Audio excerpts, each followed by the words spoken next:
Assalamu alaikum. Welcome to Homeschooling 101. We are part of the Building Blocks Homeschoolers. We're a group of homeschoolers that meet usually in the South Metro. I know there's another group that meets in the North Metro. We meet every Wednesday, and we just wanted to put this on for people who are interested in homeschooling, just getting started, or just have a bunch of questions about it. In any case, throughout the presentation, we'll kind of have stopping points that we can do Q&A. So if you have a question, just write it down, and then we'll answer it as we go along. And then let's just introduce ourselves here. My name is Shannon. I have a 14-year-old, a 3-year-old, and a 1-year-old. I've been homeschooling my 14-year-old for about 6 years or something. Yeah, about 6 years. And I just got started with my 3-year-old doing like some preschool stuff with them. So, I'm Nosheen. We've been homeschooling for 3 years. I have a 5th grader who's going to 5th grade now, and I have a 4-year-old who's going to go into preschool. My name is Jen. I have a 10-year-old and an 8-year-old. Both girls. We've been homeschooling almost since the beginning, so about four years. and then you have your son? I have a 5-year-old. Okay. So. And then your kids? My son did a 2nd grade. Okay. So everybody's pretty young in this group. Okay. All right, so we'll get started. So why people choose to homeschool? Sorry. Oh, okay.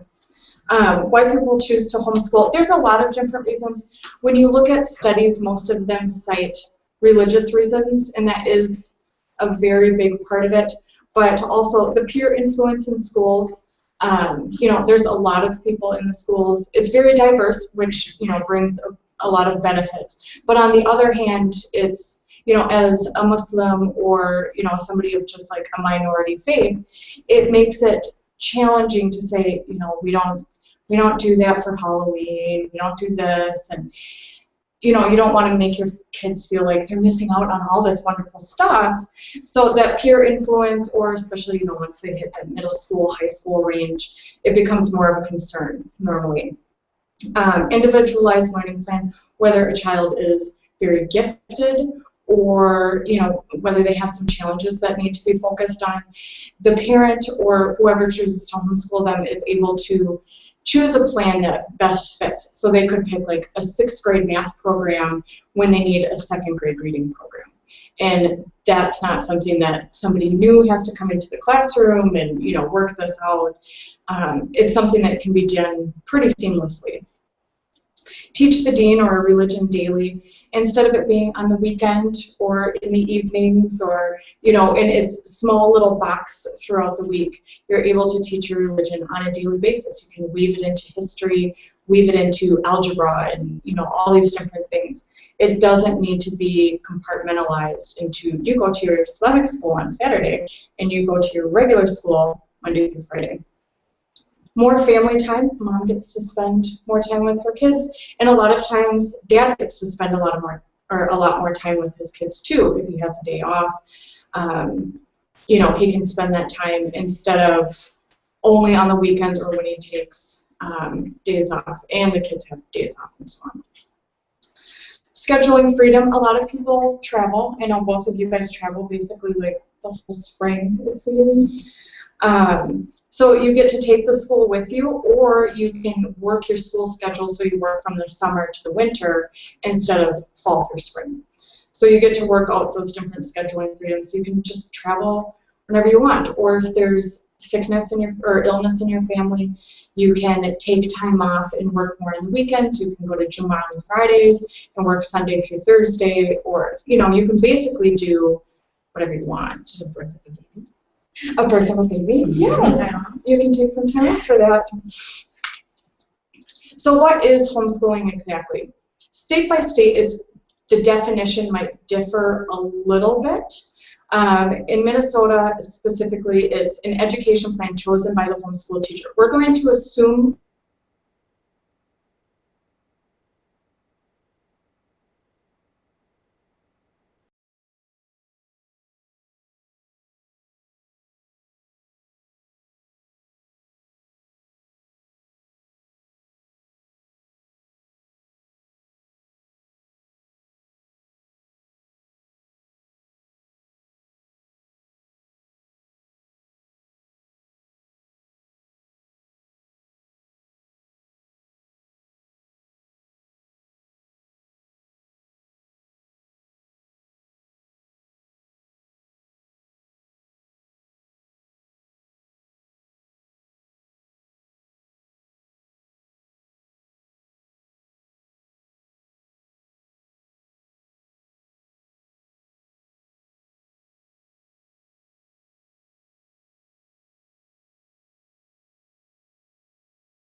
let me know when it starts working, just so I'm aware.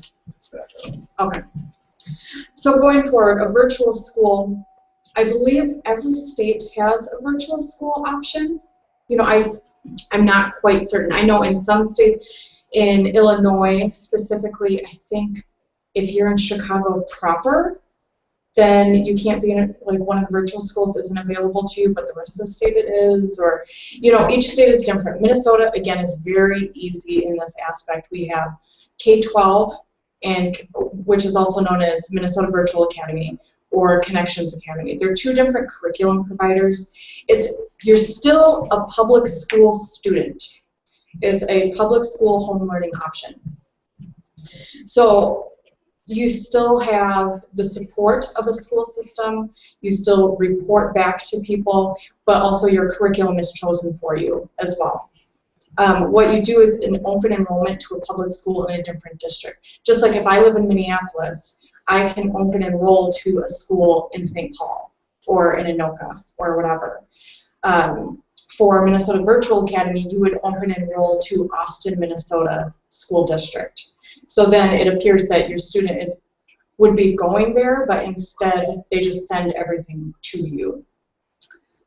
Typically, a homeschool publisher provides the materials to a participating school district. For Minnesota Virtual Academy, it's K-12. You do have the option of buying the K-12 curriculum yourself.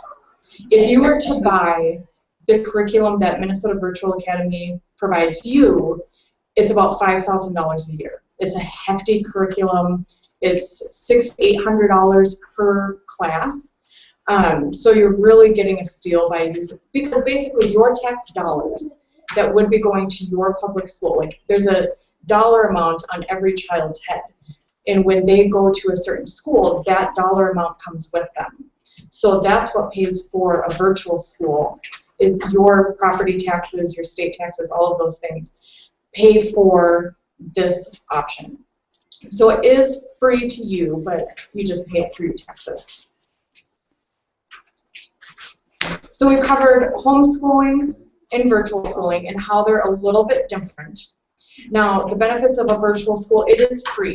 So if budgets are a concern for you, this is a really good way to get started. I mean, they send you a whiteboard. I think you have to buy whiteboard markers, but they'll send you clay, they send you paint, they send you maps. I mean, they send you more than a public school would expect you to, or would provide for you in like a brick and mortar situation. They'll provide you a computer. Connections Academy will actually reimburse you for your internet charges up to a certain point. I think it might be $20 or $30 that they'll reimburse you for your internet charges. So everything that the school would provide and more, the virtual school provides. The education plan is created for you. You don't have to worry about what am I going to do for math, what am I going to do for language arts, you know, history, so on and so forth.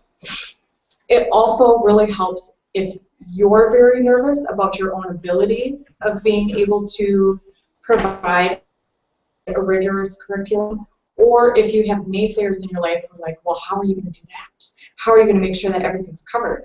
And we did virtual school for 2 years, and it was really easy to start out and say, well, actually, you know, a principal is still looking at her education plan. Other people that have taken classes and, you know, gotten degrees in this sort of thing have chosen this for her, and we're just implementing it at home. So it's kind of a nice way to get your foot in the door and for other people to feel a little bit more comfortable with it. It's especially nice, you know, if mom wants to homeschool, dad is really not okay with it and he's worried about their education. Virtual schooling is a nice way to kind of get started.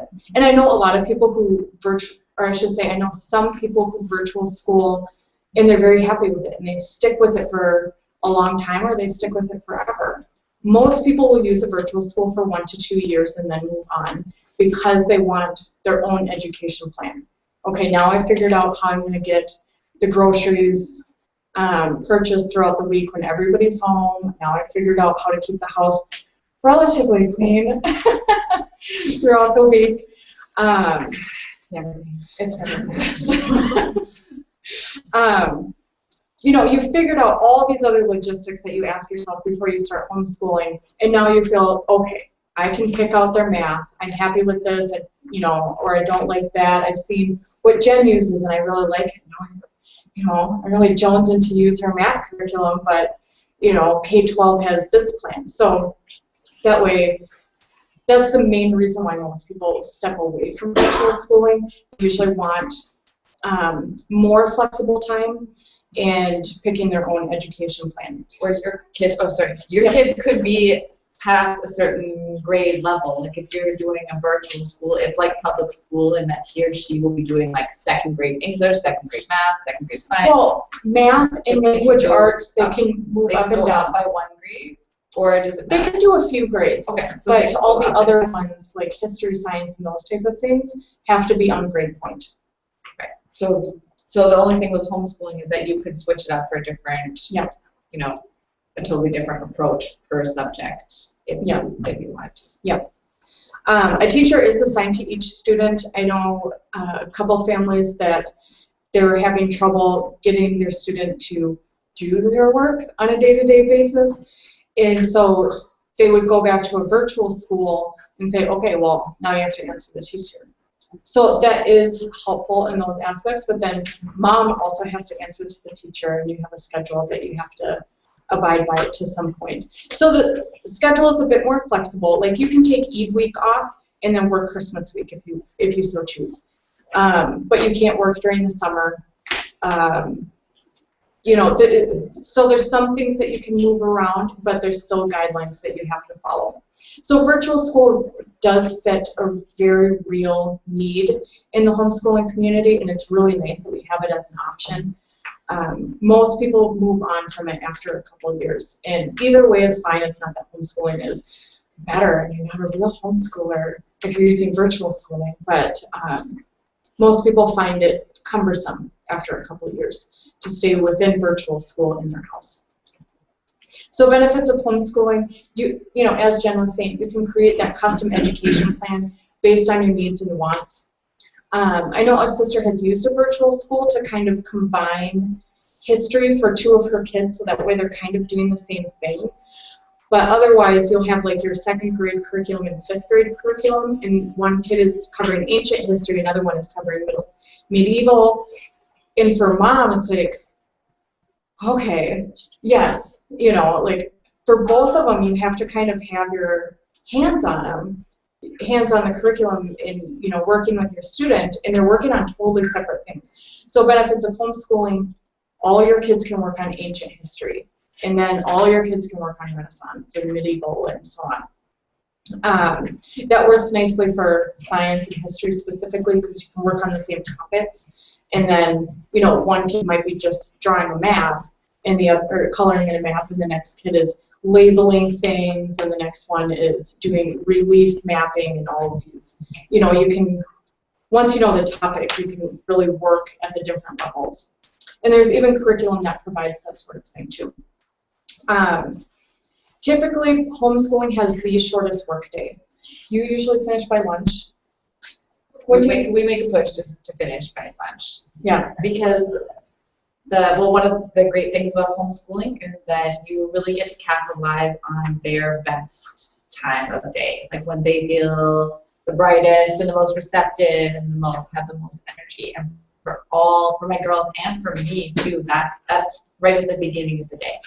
So during the school year, if we try to have breakfast and then clear those dishes away and then sit down at the table and just start working right away, we're more efficient, we're happier. You know, everything goes much more less smoothly, and we can be done by 12 or 1. And then the things we might do in the afternoon are more exploratory, you know, going out, seeing things, doing classes, things like that. After that. What time did you start? We'd start after breakfast, so like by 9 we try to have started. So yeah, like 3-4 hour So day is pretty 3 typical hour day. in elementary. Because it's one-on-one, I feel like the time sort of, it's more concentrated, it counts more. I'm honing in directly on what they need, what that child needs to know, as opposed to a teacher with 30 kids was like, well, okay, I've got to just cover all these bases. Yeah, and Bobby, sit down. Yeah, and the crowd Don't touch control. So much crowd control. Like we don't have to line up to all go to the bathroom at 10:30, and then come back and everyone takes their seats again. So the time just works better. And also, if I feel like they know something, we can just move on. Yeah. You know it, you got it. Right, you don't have to do 30 practice problems when clearly you have it after the 5th. Yeah. My household is slightly different. My kids, when my daughter was at school, she used to be physically sick with an early start. She would complain of headaches, tummy aches, and we used to have huge issues for the 2 years that she did go to school. But so when we started homeschooling, the morning was play time, where they went out into the yard, whether playing indoors in summer or playing in summer in winter. And then she started kicking in probably about 10:30. And that, again, it was the same amount of time when she's better concentrated. And I think the other thing that we did was that we spread, Jen has her morning hours. We actually spread our studies through the day. So she might be doing an hour and a half of math and English, and in the evening I might pick up history or science with her, or the opposite way. She didn't always like to pick up math first thing in the morning. She's fine at it, but she didn't enjoy it. So we moved math into the evening when Dad was home and he could look after the younger one, and in the morning we'd do the fun stuff like history and science, and and pick up the more kind of compulsory and laborious subjects in the evening. But we are able to mold our day, and if we have to go out, and I feel that, okay, the kids need to really just change of scenery, we'll do that, and then, in the evening, there's no restriction to not study in the evening. Mm-hmm. My kids are more, unfortunately, night kids.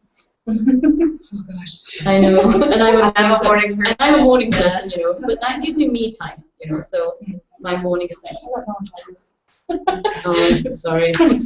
I'm waiting. So you also have complete scheduling freedom.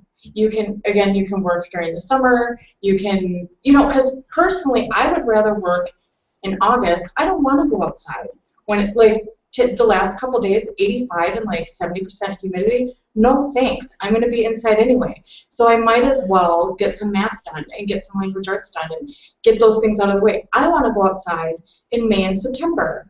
Those are the really nice times where it's 70 degrees, low humidity.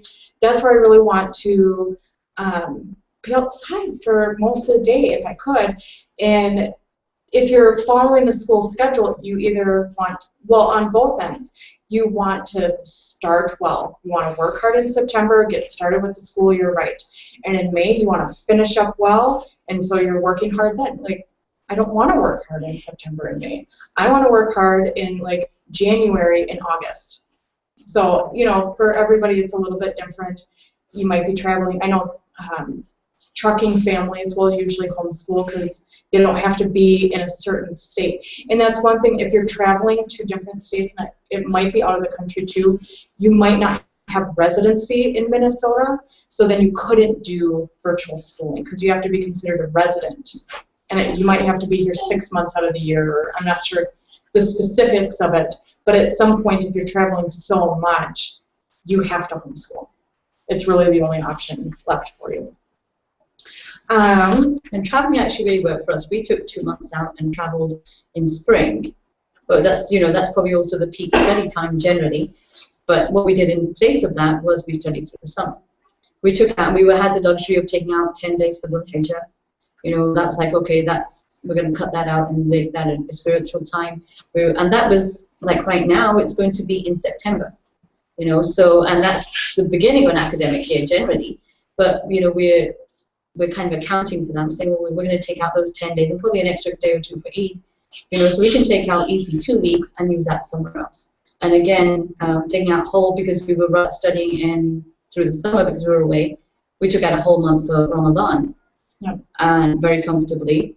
And you can just move your the annual plan, rather than just having those 38. How many weeks is it? 36 weeks, somewhere around there. As long as you have to have it in those fixed 3 semesters. We were very flexible. Jen can tell you her experience. She was away for a lot longer time, but had a very rich education experience. Yeah. I mean, it does give you that option. Like they do always say, travel is such a great, experience for kids, and they learn a lot that way. My husband had the opportunity to travel for work, and so it's like we'll just go. We just went along, So that was good. So we took a lot of books with us. We didn't use them that much because I just never wanted to be like, oh, there's something great to see and to do and experience. I didn't want to say we have to stay home and sit at this table with this book. I really wanted them to have the experience. So when we were home, we homeschooled, but when we could go out and see things, we did. So we've sort of been homeschooling part-time through the summer too, to just sort of balance that time out. So are there any questions about virtual schooling versus homeschooling, the laws of either one? Well, isn't there a Lakeville online school that's like For the their regular homeschool? teachers? I don't know. I heard there was a new that Lakeville School District was offering truly online school, not like through the statewide K-12 or. Okay. I know there's, and we'll go over the resources a little bit, but at the end of your packet, and I included the link online for the people that are watching via the stream. On the resources page, I listed 3 virtual schools: Minnesota Virtual Academy, Connections Academy. The third one is EdVisions. I believe it's 7th grade and up. That one is more of project-based. I almost want to say unschooling, where the child picks their projects, and then they work with an advisor to say, okay, you've met this state requirement, you've met this state requirement, and so on and so forth, to make sure that they're filling all those check boxes that the public schools make sure that they check, which, by the way, we don't have to make sure that we check all the same boxes, because again, there's the overarching feeling of trust of homeschoolers in Minnesota, so that's really good. But beyond those 3, I'm not aware of what else is out there. I know Calvert has an online school. I'm not sure if that's in Minnesota. Usually you can find, I think Oak Meadow is now doing an online school too. A lot of these publishers are starting to do online schools, and then public schools can basically, like we said, buy that curriculum and say, okay, so your student's going to open enroll. I now have that $10,000 from that student. I can pay my teachers and send this curriculum to you. Okay. I thought the Lakeville one was more of almost a, I don't know if it's in the certificate, but you really have a teacher, more hands-on teacher? I don't know. Okay. I'd be interested to learn more, but I've never heard of that before. Okay. Is there any other question of homeschooling versus virtual? Okay. I have a question. Yes. You said the homeschooling is like the course or the plan, whatever. Like my son is now going to 3rd grade, so he can grade max or whatever. Yep. So how do you judge that my kid is capable of doing higher grade courses? For math specifically, and I think language arts too, a lot of them will have either like a scope and sequence where they will list the different topics that they're covering, or math, they will usually have like a test that your child can take. So if you say, I want my child to do Saxon math, then I believe you can go on their website and either find a test or their scope and sequence to try to determine where they are. If you can find the books used, like Saxon math, it's very popular. It's very black and white, so it's not exciting like some of the other ones are, but it's very popular, so you can find it very cheap. If that's the case and you're not going to put like $100 into a math curriculum, I would say go to the lower one. If you think that they could work at a 5th grade level but you're not quite sure, go to the 4th grade and fly through it. And you could, if it really is that easy for them, you could go through that book in 3 months. Oh, you already know this, let's just do a couple practice problems to make sure or to review, and then you can move on to the 5th grade book. Because like at least with Saxon, I mean, you can get the book for like between $20 and $30. It's going to have shelfware, it might have a couple pencil marks in it, but it's a math book. Like, I don't need my math book to be all that pretty. I just need it to have all the problems, and I don't want the answers already written in. You know, those are some of the math, actually, the couple of math curriculums that I've been in, like Saxon Math that she mentioned, is a very popular and very thorough homeschooling curriculum. In math, they have a placement test, and you basically, your kid goes through so many questions that they can go through, and at the end, there's like an answer guide, and they'll say, well, you know, if your kid got 16 or more questions right, you know, they're ready to move on to the next level. Or, you know, and you can keep on taking those tests, and then, you know, you buy a curriculum accordingly. Yeah. I would say, oh, sorry. Within a couple of months of homeschooling, you, inshallah, will have a great sense of what your child knows and what they don't. Oh, you'll be when you so just engaged. first, yeah, like you launching into it, you're not sure, but shortly after, just because of that one-on-one time, even like little nonverbal cues, like when they look, even like the blank stare, and you're like, the teachers would fall for that, but because you know your child, you're like, you do not understand anything I just said. And like, it's amazing, seriously. You know, with a one-on-one, you know how well your child knows the 8 times table. You know, even if they're that slight bit down as a parental instinct, you will so feed it, and you know, and you'll give them an extra week of drilling, because until they're on top of it. So, I mean, these placement tests for the core subjects, especially maths, you know, science, history, even language, art, you know, English, a lot of it is so much repetition over the years, especially in the first 3-4 years. You know, it's the same thing building up slowly, slowly, slowly. I don't think there really is a difference between if you're in, you know, 3rd grade versus 4th grade. You know, in English, that difference is very minimal. In maths, it's more so. But I think most math curriculums have placement tests. Yeah, because if you're switching, you know, even if you know what your child knows, when you're switching, let's say I don't like Saxon anymore, and I want to do teaching textbooks, I would then use the placement test, because sometimes I might already be in Saxon grade 5, but in teaching textbooks, I might be in grade 6. It doesn't mean that Saxon is better than teaching textbooks. They just might teach different items in a different order. And different approaches, you know. Every child learns in a different way. And you will know your child in the kind of approach that suits them. Yeah. My daughter's like very, you know, it's okay, let me just go through black and white, I'm okay. You know, other kids like more kind of manipulatives, and you have curriculums which have manipulatives. They don't have to do black and white paper. They could just be working with card games, or, you know, an abacus and little blocks and tiles, etc. So, you know, you will realize and gauge on your child very easily. Yeah. Is the website for the placement test No, if you, it would be with the publisher of that math curriculum. So you'll go, there's a book called, and I have it on the resource page, it's called The Well-Trained Mind.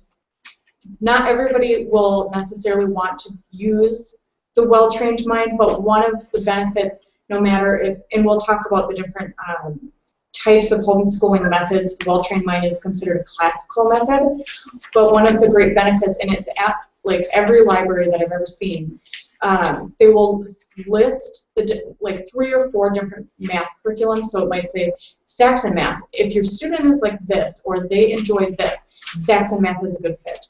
And then Singapore math. Singapore math really works well for this, this, this. Teaching textbooks is best for a family in this, this, this. So it kind of gives you, a great idea of how these are a little bit different and why it might work for your family or not work for your family. Does that make sense? And then you can start to drill down.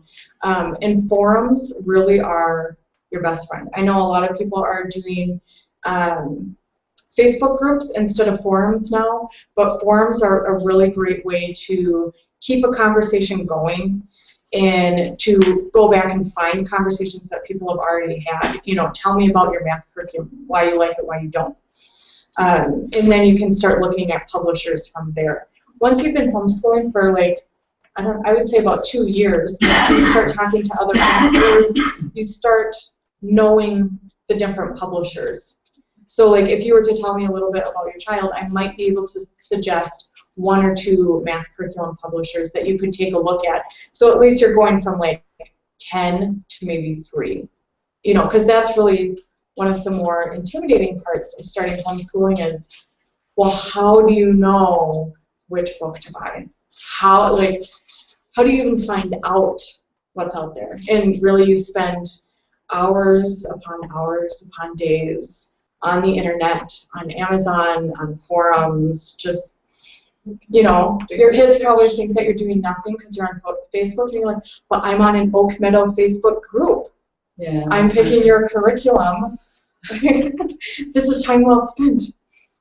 And sometimes it doesn't work, and then you just go, okay, I can find something else. We went, the first year I really homeschooled with my first daughter. We went through an entire math curriculum, like the whole year. And at the end, I realized that she hadn't really grasped some of the concepts, some of the basic concepts. You know, and I was just like, wow, okay. And I was like, okay, this is why we do this, this is why we do this, this is okay. And we redid it.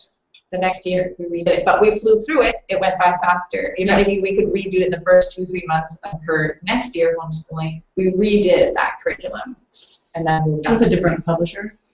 We did the same curriculum, but I knew this time where we had fallen through, that we had worked on, or we'd worked too much on concepts but not mastery. She hadn't memorized, you know, full practice to really enough, the drills and things like that. I think it was elementary. It was very early elementary stuff. It's very forgiving when they're young. You're like, okay, 12 years just, you know. Once you're in 11th and 12th grade and you're like, oh, you didn't get that? Like, we have 1 year. The pressure is on. Another thing which is like really useful, you know, like seriously, internet is an amazing resource. You just can't get enough of it. I'm literally up in the middle of the night with my phone. We like checking history, you know. I do it, you know. It's because it might be nagging me all day, and if I'm like currently I'm sorting out our history curriculum, and I'm like thinking, oh, you know what, they didn't say use maps, but I'd like to use maps, and then I can't find ancient history maps right now. So but you know, there is a lot out there, and the one thing that really helps is to be able to see sample pages, you know, and like for example, you know, any book that you want. I think you can probably go to Barnes and Noble website or the publisher website or an Amazon website, and you know, do one of those see insights, pick and you know, a sneak peek type, and being able to see the pages really helps, because then you know your child really, even if you think you don't, you really know them inside out, and you can imagine if that will suit your child or not, and if that's the kind of thing you want for your child. Okay, so there's an online question. Okay.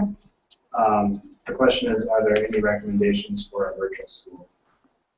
Is it, I assume in Minnesota. Really, nationwide, there's 2 main virtual schools that you can basically find in any and every state. K-12, and if you go to k12.com, you can pick your state, and then it'll tell you if it's available and where it's available. I believe it is in Illinois that it's only available in certain areas. In Minnesota, you can have it everywhere. Connections Academy is the same thing. You know, it's based on state law how much it's available in each state, but it's, I believe, connectionsacademy.com, and then you can find those. And you can find some resources that will compare the 2 of them. It's really 6 of one, half dozen of the other. You know, K-12 has this going for it, Connections Academy has this. And it's really, they're really very close in learning styles. It's a lot of school at home type. So it really just, you know, whose website do you like better? I mean, Minnesota Virtual Academy, or K-12, it might just be Minnesota Virtual Academy. I don't know if it's every state, will allow you to pass a student if they've done 80% of the work. So I know a friend of mine skipped over the Greek myths when they were doing literature. She said, you know, this isn't, I just think that my child is too impressionable at this age. I would rather introduce this in high school than introducing it in elementary school. So they skipped over Greek myths, and I mean, that was like 5%. They still, you know, they can still pass. Whereas Connections Academy, you have to do every single assignment in order to pass, or it's docked from you. But Minnesota Virtual Academy or K-12, you can finish with 80% of it done. Okay, so we'll move on to Minnesota homeschool laws. I can't speak about any other state. I really haven't looked into it. But like we said earlier, Minnesota homeschool law is very nice. We're spoiled in Minnesota. The parent of any child is legally allowed to homeschool that child. Again, there's that trust that you as the mom, if your child is not learning, if your child, or they're just like playing video games all day, that mom guilt will come in and be like, I have to do something about this. I can't have my child living in my basement when they're 40. Like, they have to be, you know, some area of success in their life. They don't have to be like a CEO, but, you know, sitting and watching cable TV in my basement until I die is not one of the options. So Minnesota law trusts that mom guilt will push you through to make sure that things happen well. You do have to notify the superintendent of your local school district that you intend to homeschool. Okay, I thought I had a typo there. By October 1st, after their 7th birthday. So let's say your child, so kindergarten you do not have to report. Kindergarten is technically optional. No school district will tell you that. You don't have to send your child to kindergarten. You could send them to public school in 1st grade and nobody can stop you. That's just how it works. Even their 1st grade year, what would normally be considered their 1st grade year, if their birthday is October 2nd, you do not have to file your intent to homeschool to the district. They don't want it. It's garbage to them. If you send them a intent to homeschool and your child is not within the range of, you know, within the age range, you just created garbage for you and for them because they don't need it. So don't do it. You're not like, it's not like they're going to look at your paper and be like, wow, they're so like ready for this. I'm so proud of them. No, just don't send it. You don't need to. So it would be, they're set for kids like that. You know, my daughter her birthday is in November, so I won't file her first intent to homeschool until her 2nd grade year. That was that way with my first daughter. We didn't have to notify anybody until a 2nd grade, and that's a lovely grace period. That's a lovely grace period where you haven't necessarily committed in writing to homeschooling, but nobody is really missing you, you know, at school, and you could test it out and see, you know, how you feel about things. Yeah. And then it just changed this year. It used to be you had to report it until they were 16. Now you have to report until they're 17. And I think compulsory attendance is until 17 at the public schools. That will get changed. Do you know? Sure. Because before, and most parents will not tell their child this either, but a child is not required to attend school after they turn 16. They could drop out and they won't get in trouble. Whereas between that 7 and now 17 age range, somebody's in trouble if that child is not either homeschooling or in some kind of school setting. Somebody's in trouble. But after they turn 17 now, they don't have to. Or before they're 7. So I did put a link to the form that you send to your superintendent. Again, it's 1 page. On the back side, you sign your name, and it's like your child's name, birth date, and then immunizations. Yeah, that's the first time. Yeah, and then you just have to say what standardized test you're going to use. So in Minnesota, you have to complete a standardized test. You do not have to turn it in. Again, don't send it to your superintendent. They don't want it. They don't have a place to file it. There's no place for it to go. What we believe the intention to be is that you get this back and you're like, okay, they're in 7th grade and they have a 3rd grade reading comprehension. We're going to change something. Or on the other hand, knowing that that is success for your child, if they have reading difficulties, that they were at a 1st grade last year and now they're at a 3rd grade, that's success. And you don't have to answer to somebody else saying, well, they're in 7th grade, so they're not fitting, these check boxes. If they have reading difficulty, okay, I made 2 years of progress in 1 year. We're doing something right. So it's more for you to check yourself than for the school district to check on you. But I have found it useful. I just signed my 14-year-old up for a science class at the middle school. Minnesota allows for you to do shared time, where you could do up to 50% of their classes at a public school.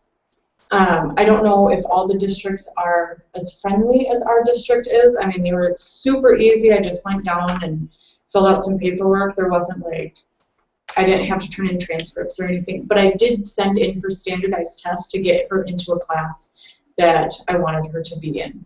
You know, we needed to say, well, yes, she is competent enough to be in this class, so I sent in her standardized test. So it's useful in those ways too.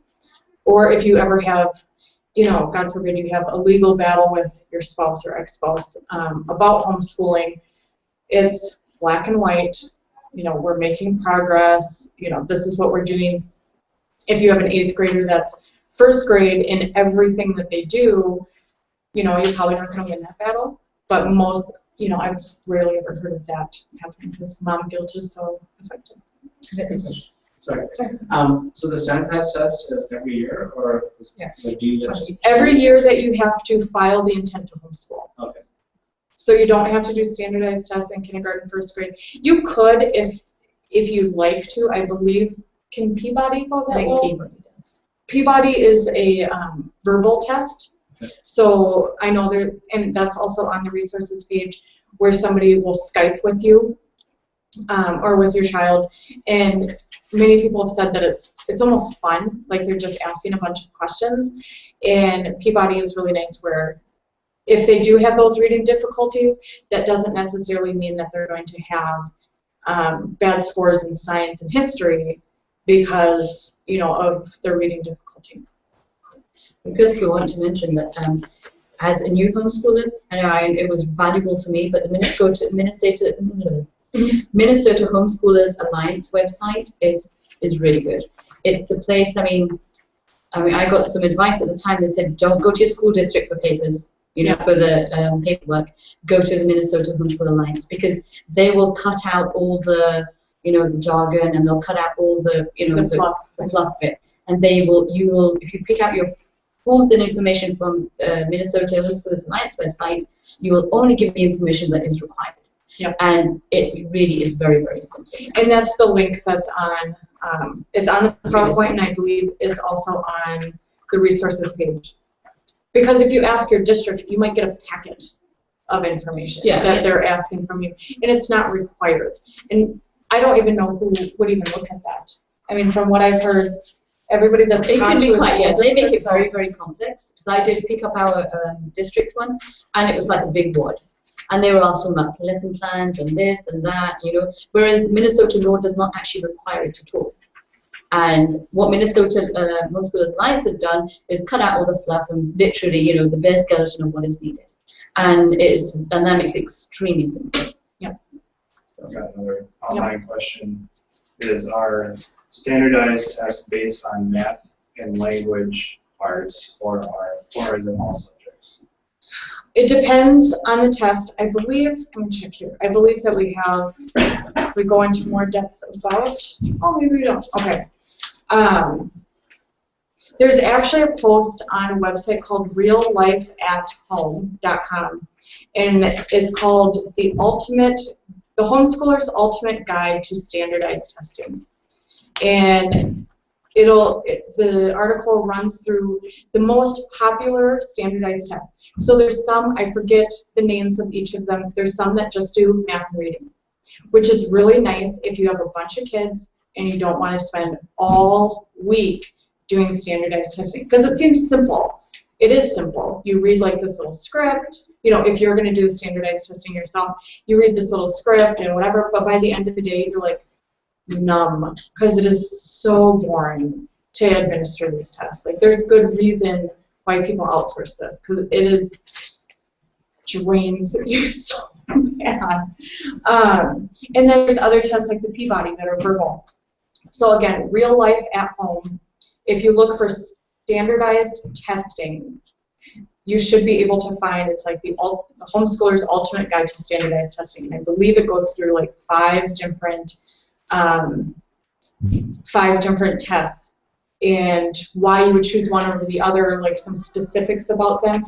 And I think it also covers where you can buy them. So that's helpful. And just to mention that at school, your standardized test is chosen for you. When you homeschool, you can pick from a huge range that is suitable to you, which is easier for you to do, or the one, the parameters which you are interested in. Yeah. And you only have to do one. Yeah. I mean, I've heard the schools are now doing like 3 and 4 a year, depending on the school, of course. But like you have your beginning of the school year test, you have your end of the school year test, you have your regular standardized stuff.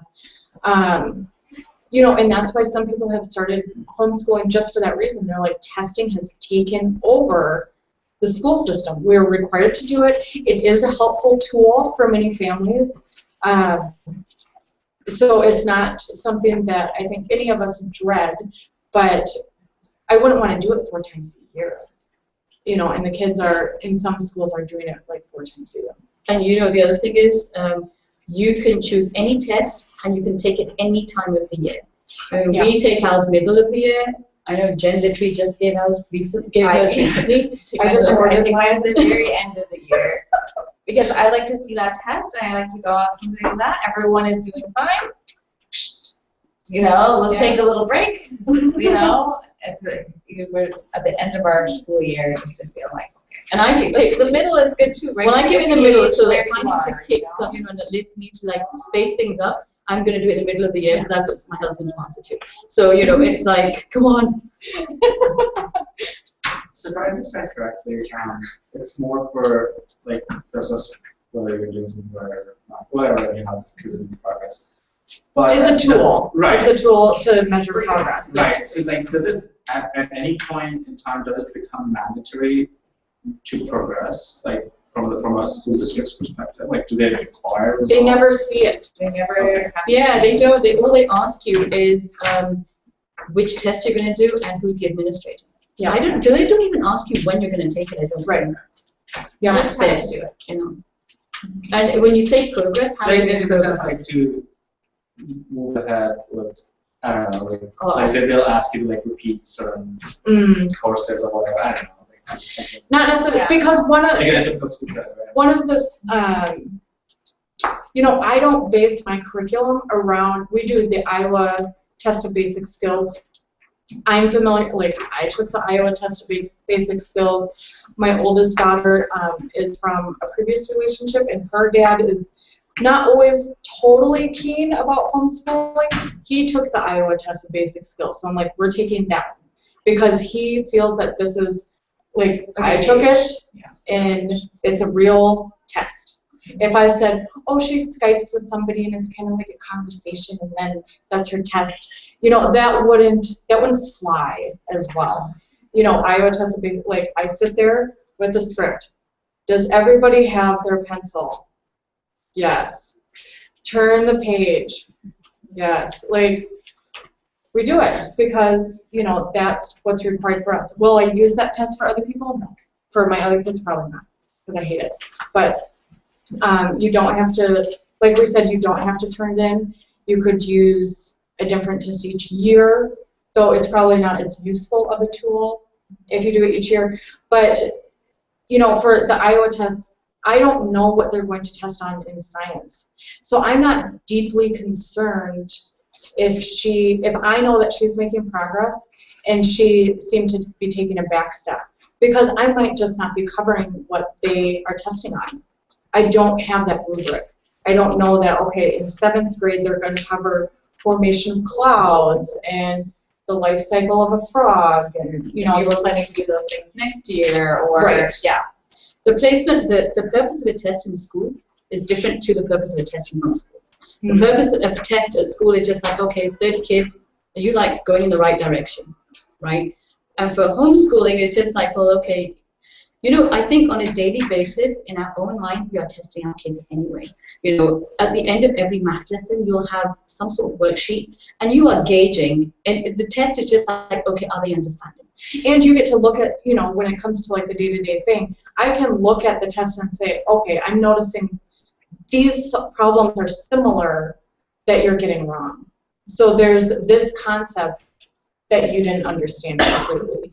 Instead of, let's go over the whole lesson all over again, and then let's do the entire worksheet all over again. So like Nosheen said, it's just a different purpose. It's not pass, move on. It's, okay, it looks like, it looks like you do have it. or it looks like we need to work on, you know, this one thing, or maybe you just have, you didn't even listen to me at all, and we do have to do the whole lesson. I mean, you're not going to say to your kid, you know, when you're in homeschool, you failed long division, right? It's like, okay, you just didn't understand it, so let's do it again. Do you understand how the whole purpose of the test is different in school? It's just like, okay, you know what, you're not keeping up with the class. That's what a test would probably mean. Or you're not meeting, you know, our school's high achievement score, right? So it's the difference between learning and just keeping up. Mm-hmm. I did put a link, and it's pretty easy to get there, for hslda.org. What is it? Homeschooler Law. Legal defense. Thank you, Legal Defense Association. Good job. 2 points for you. You passed the test. So they kind of keep the pulse of like the legal aspect of the homeschool community. If laws are changing, they had a lot to say about Common Core as that was coming out, and how some homeschool publishers were changing things to meet Common Core. Other places, I know IEW has like a special page that says we already met Common Core, we didn't switch anything. But HSLDA is a good place to kind of keep in touch with. They are a Christian association, so there might be some things that come out that you're like, that doesn't concern me as much, or, you know, that's not really the way that I think about things, but they're a really valuable organization in the homeschool community. And they have taken the Minnesota law and put it into words that we can understand very easily. And I think it's like 1 or 2 pages, and it tells you, I think it covers like the high school requirements, you know, all these different, like the entire law, so you can read it and understand it and know with confidence, I'm within the law, I'm doing the right things. When I signed up to get this, you did have to enter your name and email address in order to be on their mailing list. You don't have to create an account. You can be a member of HSLDA. So that's, you don't have to become a member. You just have to get on their mailing list, and then it'll be like your first email.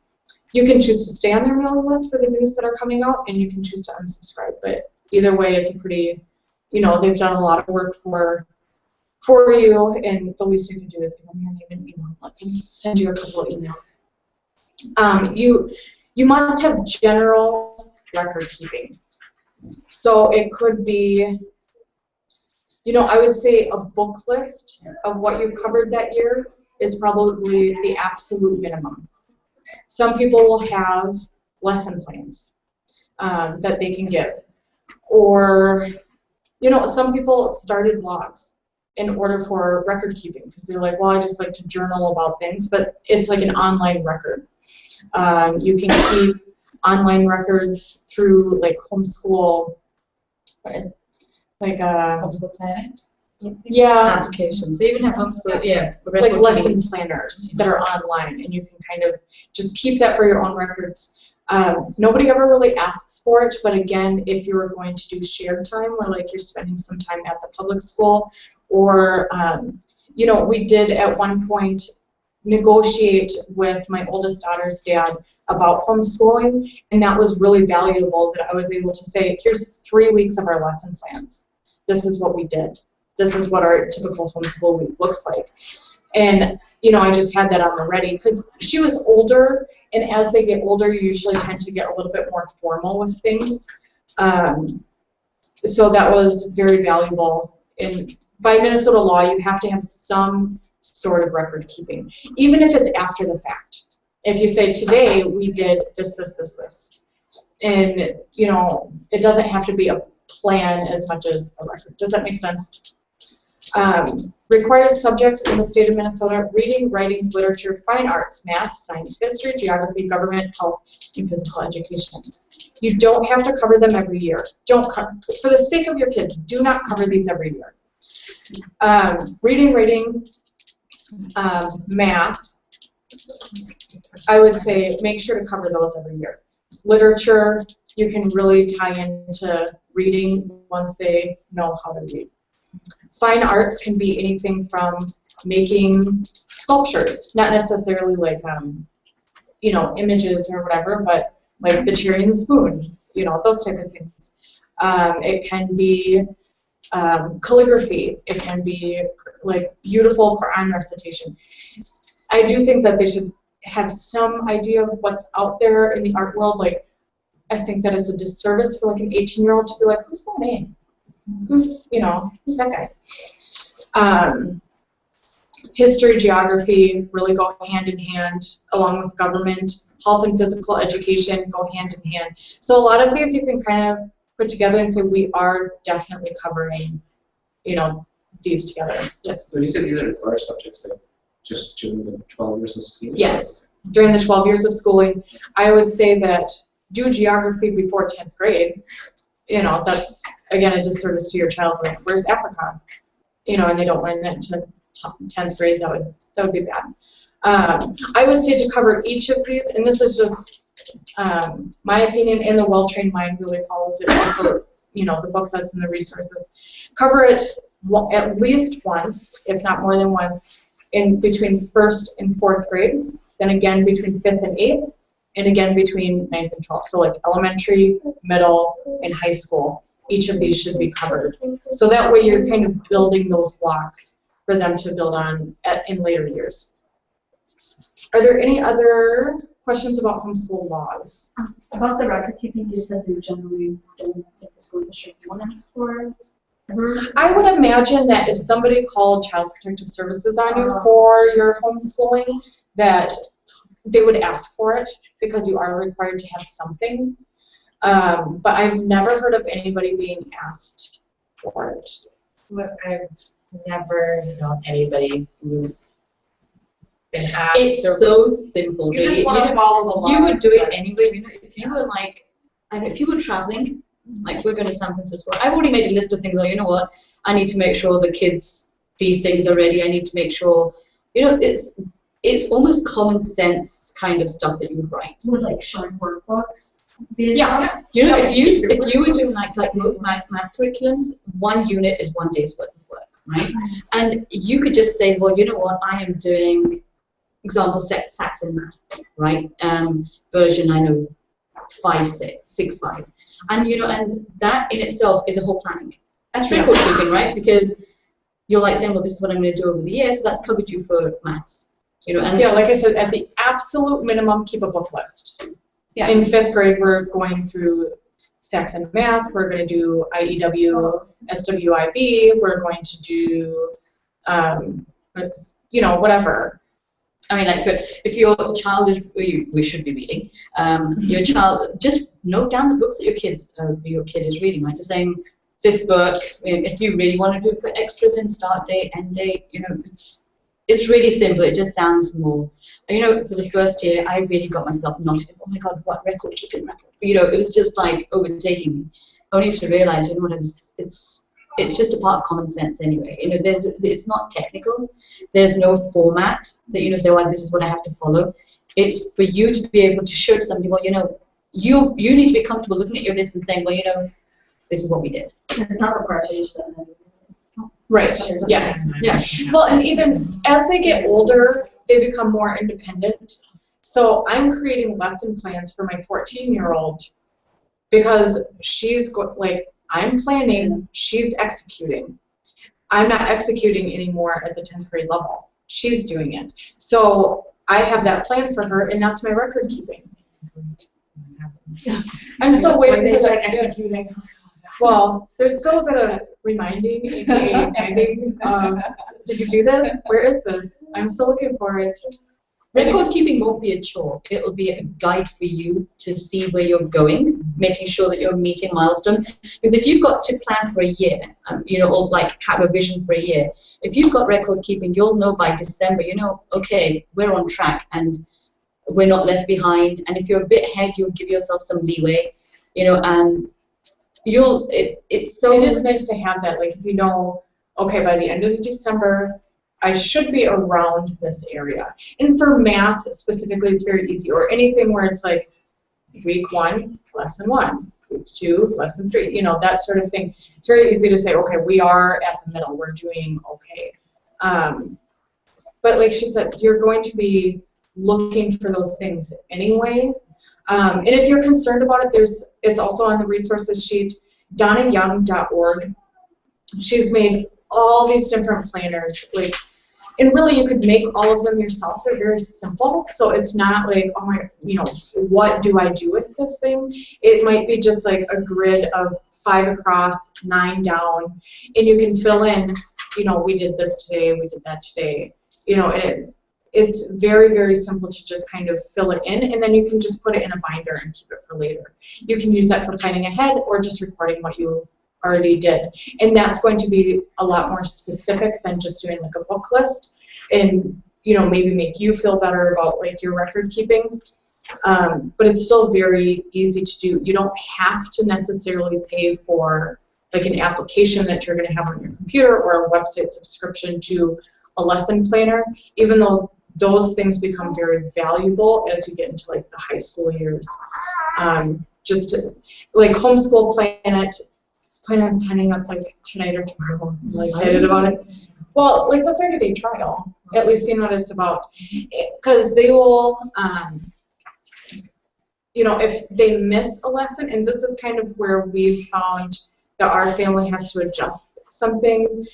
If we miss a lesson, like we don't just move on. Like, oh, I didn't do lesson 4, but today is lesson 5, so I'll do lesson 5, and I never did lesson 4. Like, we're working on that. And Homeschool Planet will actually move it to the next day. And you can choose to like stack it. So, well, you didn't do lesson 4 yesterday. Now you have lesson 4 and 5. Or everything gets pushed back. But then, if that happens too often, you're working into August. So, I would say. Question. Okay. Should those who do a virtual school also do record keeping? No. Because the virtual school is doing the record keeping for you. You're checking in with, you have to check all the boxes when you log into your online school interface. Any other questions about the laws? Okay. So, homeschool methods. Whoops. Can I, previous. Right? No.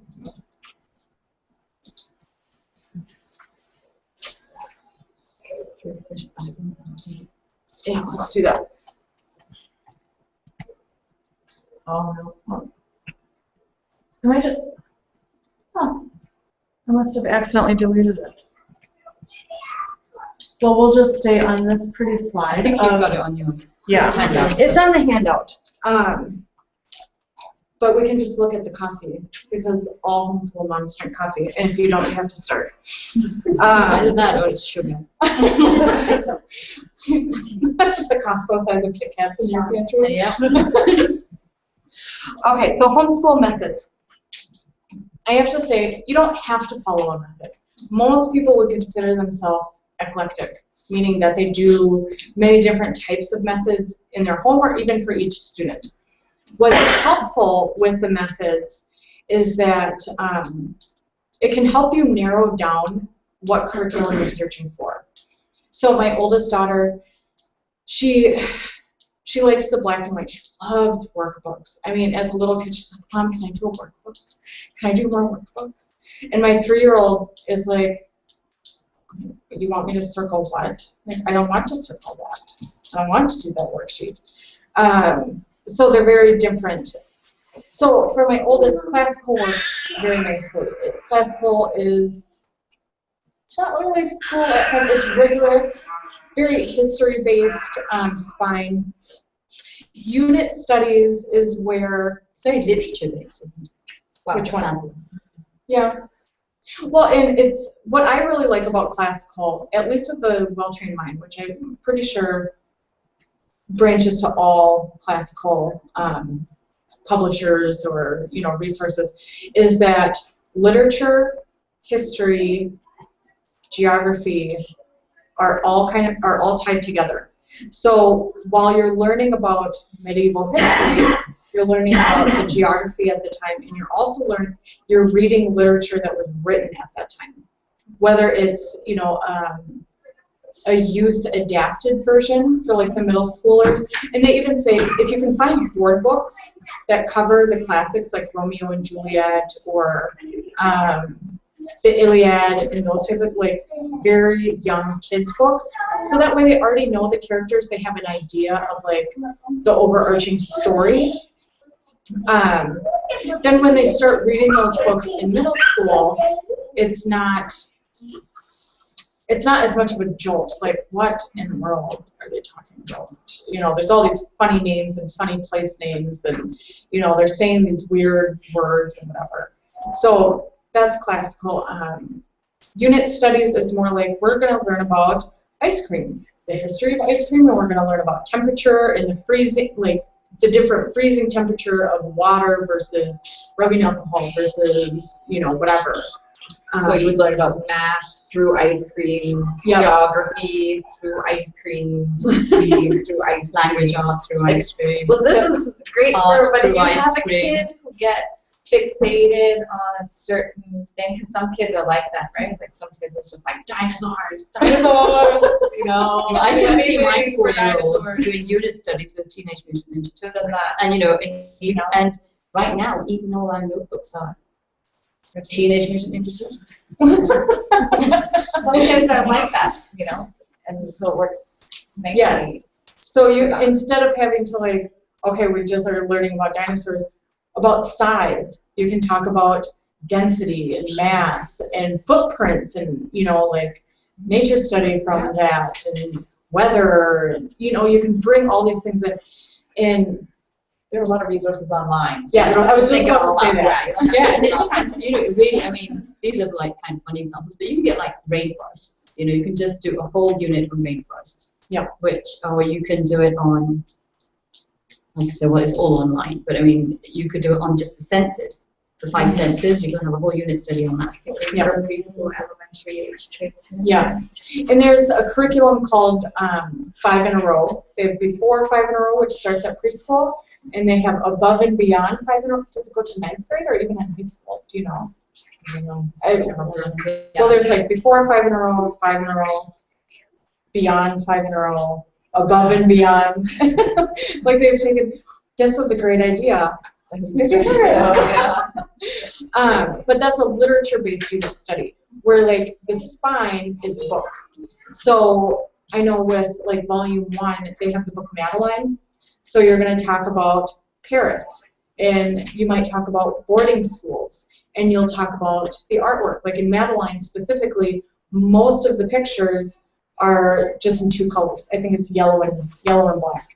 And then there's like certain ones that are in full color. Like why would an artist do that? So you're bringing in artist study. Symmetry. A lot of the pictures in Madeline are, you know, very symmetrical. We did the same. Yeah, 5 in a row. So 5 in a Row is really fun, and that's a unit study. So again, there's a lot of resources online. You can do history-based unit study, literature-based. You can do topic-based, and you can basically find all of that anywhere you want. Google is your best friend. Unschooling. The idea of unschooling is it's more child-led learning. So you're not saying today we are going to learn about cloud formation. Your child is going to say, why do the clouds look like that? That's really interesting. I'd like to know more. You know, a lot of people, because we have like this, what we're used to. A lot of homeschoolers, I think, start with almost like school at home and then might move on to something else. I mean, they might stick with it, but unschooling is so opposite of school at home that most people feel a little uncomfortable with the idea of unschooling. But the idea behind it is that if you let your child just be curious about those things, that curiosity is never going to be squandered by you forcing them to learn things that they don't care about, if that makes sense. A lot of unschoolers I know will still follow a math curriculum and make sure that their children can read well. So that way they can teach themselves. So that curiosity as an adult will teach them any gaps that they may have had. Or, you know, they can learn without you. So with these other ones, Charlotte Mason, Waldorf, Montessori, I have this link here at homeschool.com/approaches/default.asp. It'll list out all the different methods. And really the purpose of it is to say, wow, that sounds a lot like my child. Or that sounds like something that would work really well with their family. And you can put in Google, Charlotte Mason homeschooling curriculum, Charlotte Mason homeschooling ideas, Charlotte Mason homeschooling blogs, whatever the case is. So you can find more resources that are going to fit your family. Because when you just search for homeschooling, you might find things that aren't going to work for you, that are really like, oh, my kids would not like to do that at all. You know, Helps narrow down your search. yes. Though beware that you might have 2 children or more who are all very different. Yeah, and it might change Might not go through time. Because I found that, you know, my oldest daughter was very much like school at home, classical homeschooling, and she seems to be, you know, I don't even know what label to put on it, but it's kind of loosening up from like that classical style. So like we just bought Oak Meadow, which is a Waldorf curriculum for her world history, because it seemed like something that would reach to her a little bit more than, you know, like the classical homeschooling curriculum that we would normally go with. Are there any questions about homeschooling methods? I think you'll find that mostly you'll be eclectic. Yeah. You'll pick and choose. I mean, I think for English and math, we're classical. History, I'm not very good at, so we just go down the same route, classical. Unschooling is, you know, in my free time, my daughter would be unschooling because she's always asked me, so why does the brain work that way? I said, well, you know what, there's a book there, help yourself. And she can indulge herself for hours, you know, and she'll kind of regurgitate it after a month. And I was like, where did you learn that? And that's an unschool mother's dream. It is right there. But it does. I mean, it's a bit of everything. And, you know, the bottom line is keep, you know, having that love of learning. Yeah. It really is the bottom line. You don't want to ever be, you know, ramming information and education down their throat. They have to love what they're learning, you know, just to learn about the world around them, you know, and always be inquisitive. We'll find, you know, by the ages of 13, they'll start saying, oh, I'm bored, I'm bored. You know, that's because we've crushed the inquisitiveness and the curiosity.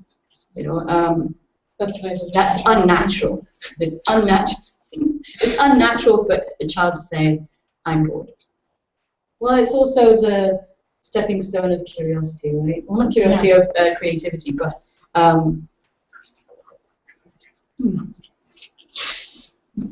Any questions?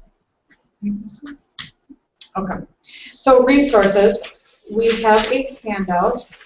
Online, I gave the link like yesterday, so I don't know what the chat room is doing, but it would be at the very beginning. And online, I do have 2. I have one that's specifically secular and one that is both Islamic and secular. So either one. The virtual schools are at the top. Yahoo groups, all these Yahoo groups are local to Minnesota. Echo MN is Eclectic Community of Homeschooling Opportunities. This will include, this will advertise the classes that are in the area. You can ask questions. You can connect with other homeschoolers in your area. There's like Echo south of the river. There's Echo West, which is like Eden Prairie, Minnetonka area. I'm sure there's Echo North and all these different ones. So there's like play groups that they'll have for different parts of the city. And everybody that I've known that's gone there, like, you guys have done Echo West, I think? I know Rebecca did, and she really enjoyed it. So everybody's really enjoyed, you know, just making friends with people that are in your area, because I know as homeschoolers, like, we all live 20, 30 minutes from each other. So it's not like, oh, I'm bored, can I head over to Nosheen's house? Well, I don't want to drive out here. You know, it's a trip. So you can start making more friends that are in your area. That's one of the more challenging things, I guess, with homeschooling is with an elementary school, all the kids are like within this like 3-mile radius of the school. So all their friends are very close to your house, making it very convenient. And with homeschooling, you don't necessarily have that. If you get on like Echo West, Echo South of the River, Echo Northwest, I don't know what the north ones are, then you can start getting in those play groups. But Echo Women in general, asking questions, there's a lot of, I have this for sale, or saying I want to buy this curriculum or these homeschooling supplies. Advice. Yes. Yep, asking advice. My kids are driving me nuts. Yeah, reviews. I mean, MN Echo and H's Adventures. Is it Echo MN? Echo MN. So Echo MN and H's Adventures are invaluable Yahoo groups to be on. H's Adventures, I mean, one of the sticking points I think every homeschooler gets to ask is, well, how do you socialize? How do you get out? You're stuck at home all day. But H's Adventures, they advertise all the homeschooling activities going around the Twin Cities, and it's really a rich. During the school year, there's something like every day.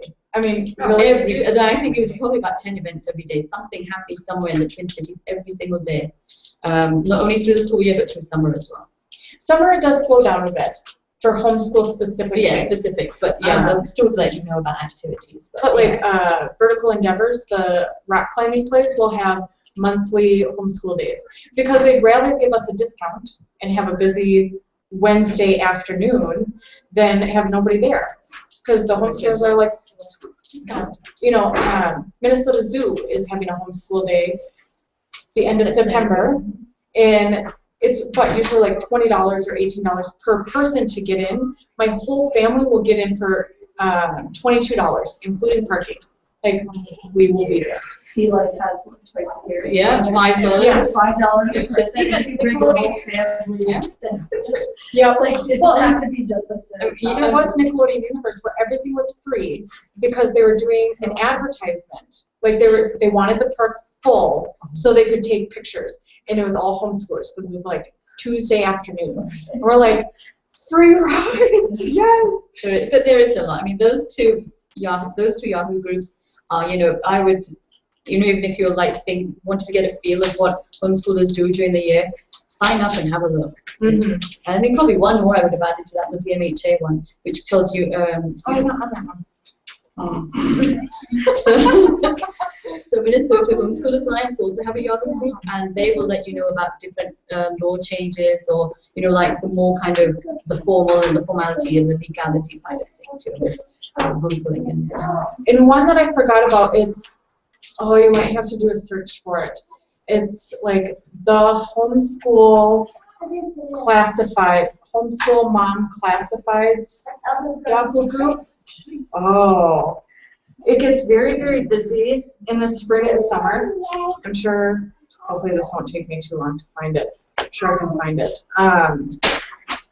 It's so busy during the spring and summer where people are selling their curriculum. And it's all like garage sale prices. Like, I want this out of my house. Like, will you take this IEW curriculum for like half price? So get on there, and you can even put like, I want to buy this, and somebody will say, I have it. And it's nationwide. It's not just local, so you might have to pay shipping. But otherwise, it's that's invaluable also.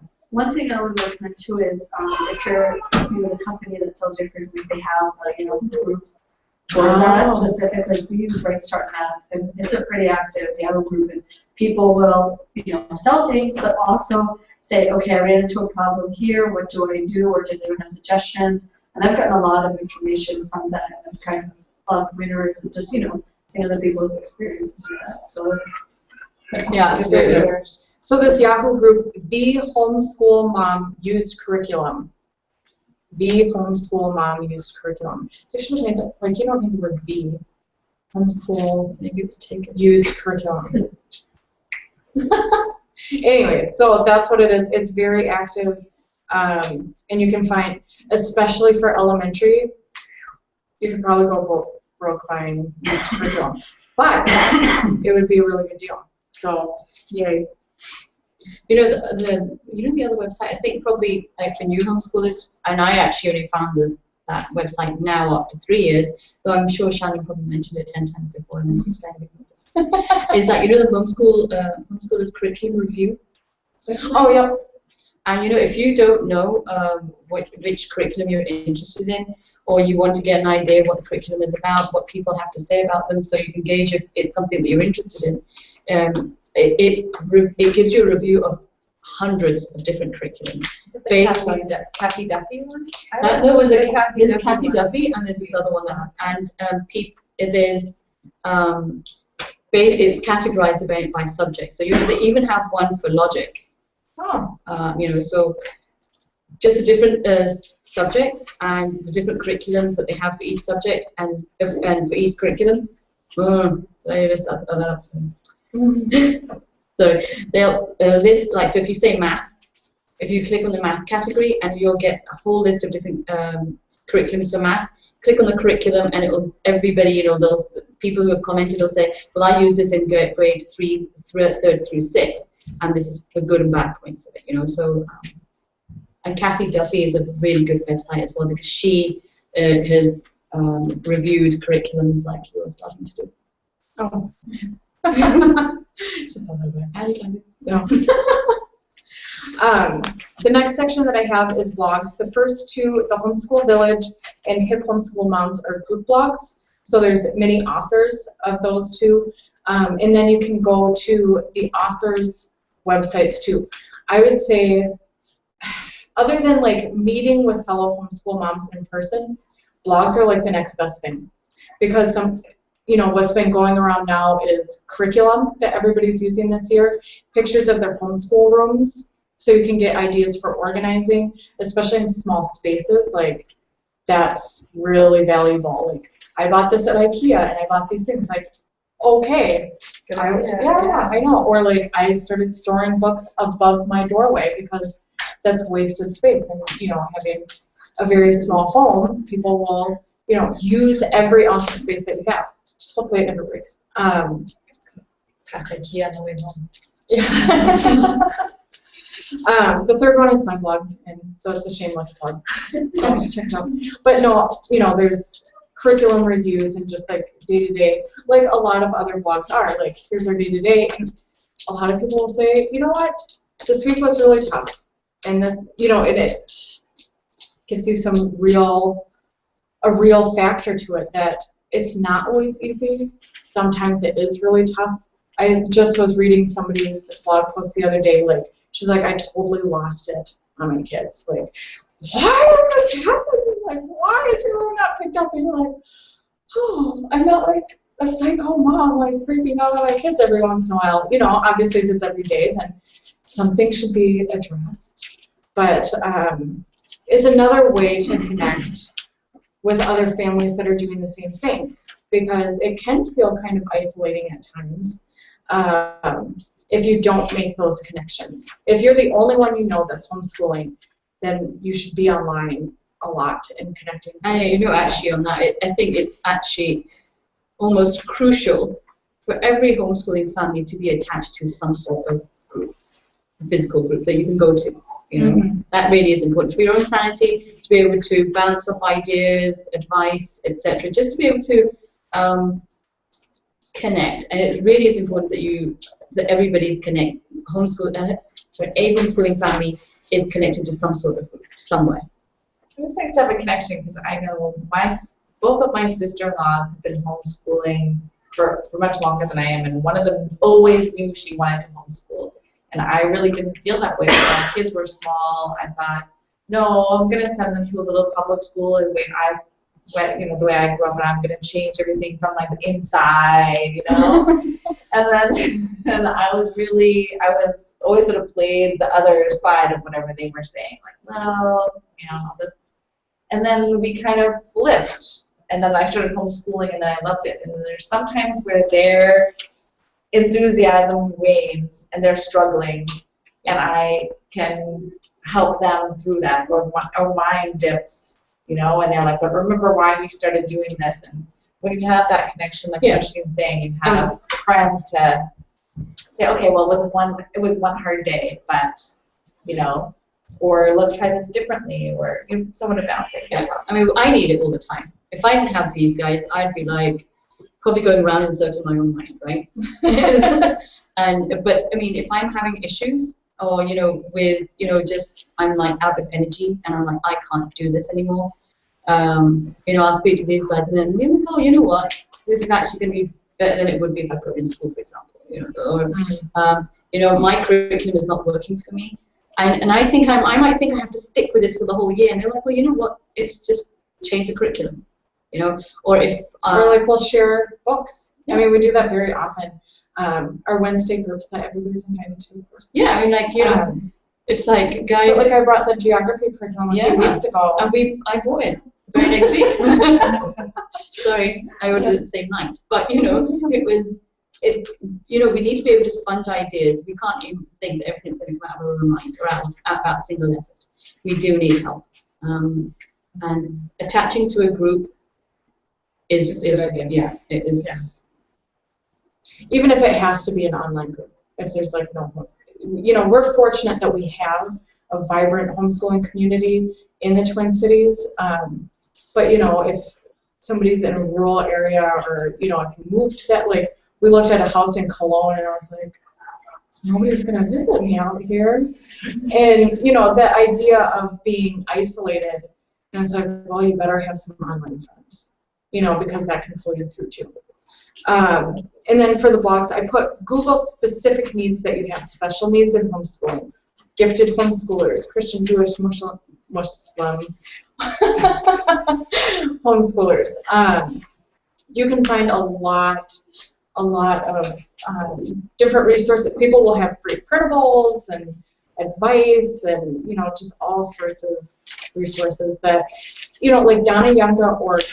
If you go there, it's just pages upon pages. Like you could probably fill a 1 or probably 2-inch binder if you were to print out everything that she has on that website. Probably fill up a 2-inch binder with her stuff, and it's all free because she was like, well, I just made it for my own kids. So I just put it on a website so other people could use it, and there's a lot of people who do that. Websites that I listed: Minnesota Homeschoolers Alliance, Donna Young, Rainbow Resources is they don't make curriculum. Well, it's kind of discount, not deep discount, not like Groupon type thing, but like 10%, 15%. Yeah, but they have like one of everything. I mean, they have your like circle time carpets, and they have curriculum books, and they have whiteboards, and I ordered their catalog thinking like, oh, fun. I will page through their colorful, interesting catalog, and I got a phone book. Like this thick, black and white, like phone book pages, like brings you back. And like, I'd rather click through their website. I didn't understand how much stuff they had until I ordered their catalog. And it's literally this thick, like very few images. Yeah, it's go for online. Yes, but save 15 trees and I'll look at it online. Homeschool Classifieds is where you can, great resource for finding used curriculum. And the last one that I forgot to put on here, EduCents, EduCents.com. It's like Groupon for educational items. So they'll have foreign language, they'll have printable packs for preschoolers and second graders, and just all sorts of stuff. Let's see. And then on the back, books. These are just things to kind of get you started, to get a lay of the land. Like I said, the well-trained mind, all three of us have used it or are using it in some form or fashion. But if you at least get it from the library, it's same thing. It's huge. It looks intimidating, but you can look at middle school math. Okay, well, middle school is like one section, and then you can look at math, which is one chapter, and see which ones they recommend and why they recommend them for different types of families. You were the one who suggested first-year homeschooling your child? The first year of homeschooling your child? I took that one out of the library before I even started homeschooling, and I really liked it. Another one that I like is Homeschooling year by year, which is very similar to that section in the Well-Trained Mind, which is listing this is what they should know for second grade, you know, what they should know, and these are resources on how to do it. Yeah. I got that recommendation from you last year. And so every time, yeah, okay, she wrote just supposed to do it. Okay, we're good. So, I love that. I use that book in conjunction with the Well-Trained Mind to plan every year. Well, and it gives you some validation, like, okay, I checked these boxes. Like, everybody likes check boxes. I really liked in, it was the Andrew Pudua. Oh, yeah.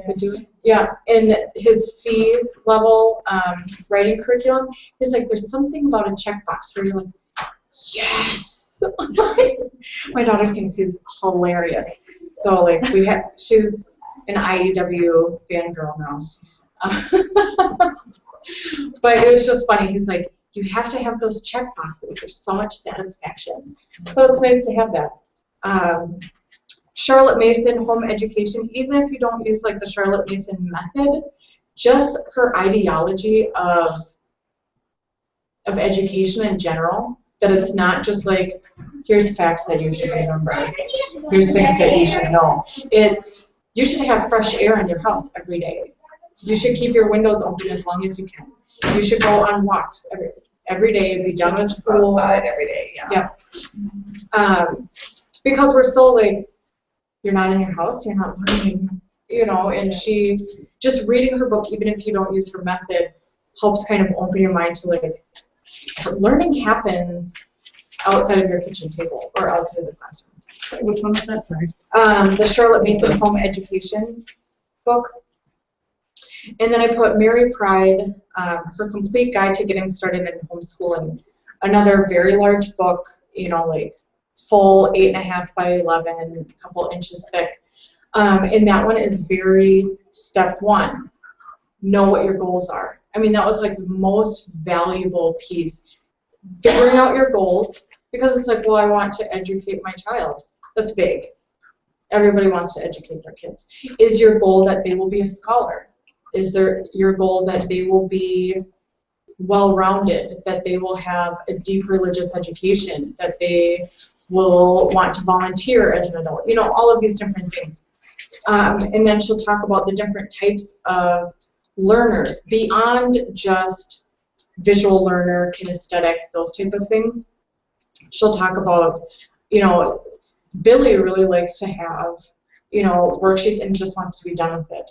Whereas Susie wants to, you know, color all day and, you know, really explore things and whatever. And she'll talk about, these are the different, like, homeschooling methods. Like Charlotte Mason will work for Billy, well, it won't work for, you know. That's really valuable. I did notice in Mary Pride's book, I put her book on here because it's a wonderful book. It has very good resources. There's a couple comments in there that are anti-Islam, where, you know, she just makes a couple comments that she's like, well, would you want somebody learning about Mohammedism or, you know, something along those lines?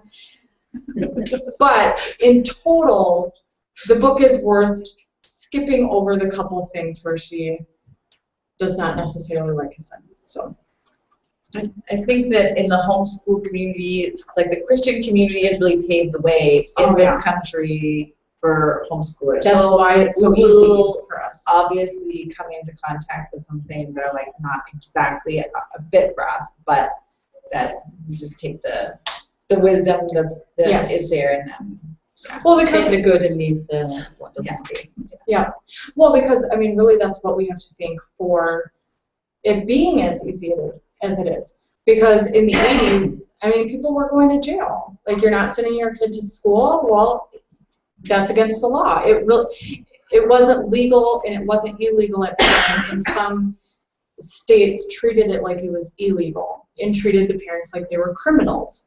So, I mean, people had to go through that in order. I mean, it's legal in all 50 states.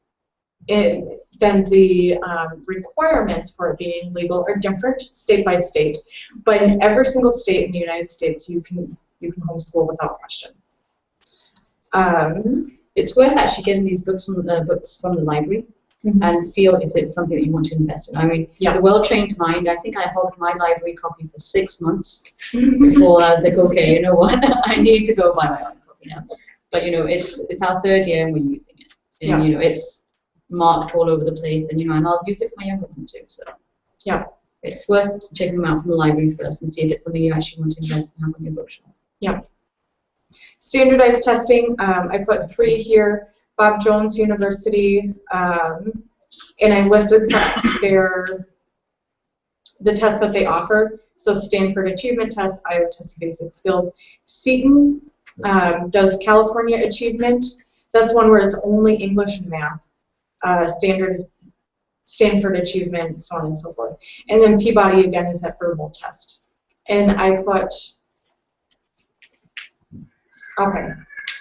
So I put the website address where you can find Peabody testers. You have to find somebody who will administer the Peabody test for you.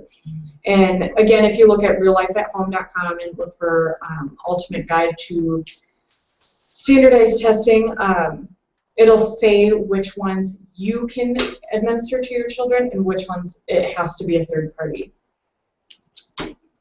So then taxes, again, that's Minnesota specific, but that's somebody, she has, I think she's taken her seminar that she used to like travel and do at like libraries and stuff. She would always do it in like January, February, and she's put it online, I believe is what she's done now. So if you follow that website address, like she's taken that 1 or 2 hour seminar about taxes, because in Minnesota you can claim your homeschooling resources as like a tax deduction or like a subtraction from your taxable income. And I think some of your classes, like language classes, things like that, you can put them on your taxes. All of your subjects, unless it is teaching your specific religion. So you could claim Arabic language, but you can't claim Islamic studies. You can claim Islamic history, but not, you know, learning how to pray, you know, those type of things. And then I already listed these other ones, letter of intent to homeschool, Minnesota homeschool law, and the homeschool methods within the PowerPoint, but that's just, you know, so you can have that one piece of paper for all those different things. Do you guys have any questions about the resources? No? Okay. So what time are we at right now? Okay. Whew. That goes by. It's almost 1 o'clock. Okay, so we're almost done. Huh? Okay. Well, we got to a couple times. Yeah. Have you been? Oh, yes. That's actually on here. It's right there. Okay, anyways, so what about socialization, organization, patience, quality of education in high school and college? We've already kind of talked about socialization a little bit. There's just so many things to do. And the idea that socialization happens at school, I mean, that's just not really true. You know, because if I'm socializing in class, I'm doing something bad. Like, I'm going to get in trouble. You do have a recess, but, you know, you have like your 20 or 30 minutes of recess. You have lunchtime, those type of things. But it's not anything that you can't recreate. And the idea that, well, I mean, I think most of us probably went to public school. I'm in 4th grade, and you're in 5th grade. We can't be friends. Yeah. You know, this idea that, like, the superiority because I'm in 4th grade and she's not. Or she's in 5th grade and so she's so cool. Like, I can't be her friend. But that doesn't exist in the adult world. Like, none of us are the exact same age. Like, how many of us would be friends if we went to school together? It's an unnatural grouping. Right. We'll not find that. And it's the same people every day in the school year. Because my daughter meets different activities, she meets different people. Right. Well, even like we've taken classes at HeadFX, which is like a homeschooling co-op, and their age grouping is 3 to 6, 5 to 7, 8 to 10, 11 to 14. So they're still around kids that are around their own age, but it isn't this like, if you were born between this date and this date, you know, in only 1 year.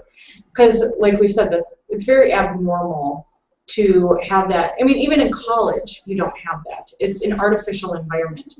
You're not only friends with people that are born with this 1 year range and only live within 3 square miles of your school. It's much more like the way adults exist. You go to work and you have some friends that you hang out with. Like you go to your neighborhood sewing circle, you have a few friends that you have there, and you meet friends in all of these spheres. Also, as class sizes in public school get bigger and bigger, now we're talking 30 kids, 40 kids. Not every child in that group is friends with every other child. It's too big for that to really happen. That child has a smaller group, you know, 4 or 5 buddies that they feel safe with and that they hang out with within that larger group. And that's how, unfortunately, like cliques start and stuff like that. But it is a natural thing. Like a child can't necessarily be friends with 40 kids all at once. And then the question comes up too, like, you know, disagreements or being around people that are different than you. And, you know, I'm a big advocate for kids being in sports for that reason, because they're in like a certain age group, which is usually about 3 years. And I mean, at a young age, 3 years is a pretty big age span. There's a big difference between a 6-year-old and an 8-year-old. But also, you're going to run into people that you like and run into people that you don't like. And you have to deal with that conflict in a healthy way. So you're still introducing those, you know, those elements to your children so they have practice and they're not going to be socially handicapped as an adult. But on the other hand, they don't have to jump in with both feet, you know, when they're 6 years old. Organization, I've heard so many times, I'm not organized enough to homeschool. I could never homeschool, I'm so unorganized. I wouldn't consider myself a very organized person, but then you kind of force yourself to do it. Like this morning, we all got up, we all got dressed. I know some of the sisters can wear pajamas under their bias, but we probably all brushed our teeth. You know, we've taken a shower within like the last couple days at least. And like we're organized enough to feed our children, to make sure we have food. Like nobody's starving and going weeks without showers. Like if you have to make it happen, you make it happen. And there may be times where you're like, oh, I lost this because I'm so unorganized. Well, that really stinks. So you make sure that doesn't happen later. There may be a learning curve. It may be harder for some people than others. But you know, there's tools that you can use, like keeping your lesson plans online instead of in a notebook, which your 3-year-old can rip out and use as cutting practice. You find the tools that you need, and you search out people that can help. Like you introduce work boxes to our homeschool group, which is actually really fantastic. Mm-hmm. I think we should do a workshop just on your work boxes. Really. Your work, copyrighted by Jen. Just with the work boxes, you'll see it in 1,000 other websites. Yes. Yeah. Yeah, but everybody has a different way that works for them to stay organized. It just becomes an extension, in a way, of your family life, the way you keep other things organized, you know, doctor's appointments and this or that. It all of this kind of falls in together. Yeah. Patience, I mean, that's probably behind. I think we put these in order. Patience is number 1, isn't it? Yes. You know, I'm not patient enough to homeschool. I could never be around my kids all day. And there's a difference when you're used to being around each other all day than when it's different. You know, like, even my dad and his wife, my dad's like, well, I can't stop working. I would bug the heck out of my wife. Like, she can't stand me to be around all day. You guys would work it out. Like, you have 2 living rooms and like 8 TVs. Like, you guys would find a spot to have a break.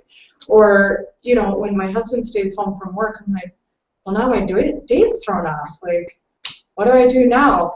So there's a difference with it being the routine and being out of the routine. You know, you can't compare. I, you know, am at the edge of my seat all summer because my kids are normally in school and it's out of our routine, to that being the routine. And you get practice in patience, and you grow that patience muscle. Like, I've learned through the years that nothing positive happens if I freak out. Like, nothing good happens if I'm like, what do you mean this didn't happen? Like, how could this be? Not like, she's not like, oh, my mom is angry, I'm going to do better now. Like, that's not the way that things work. You know, she gets on the defense, and then I'm like, why are you on the defense? And like, nothing happens that's of benefit. So I've learned, I say, I'm having a hard day.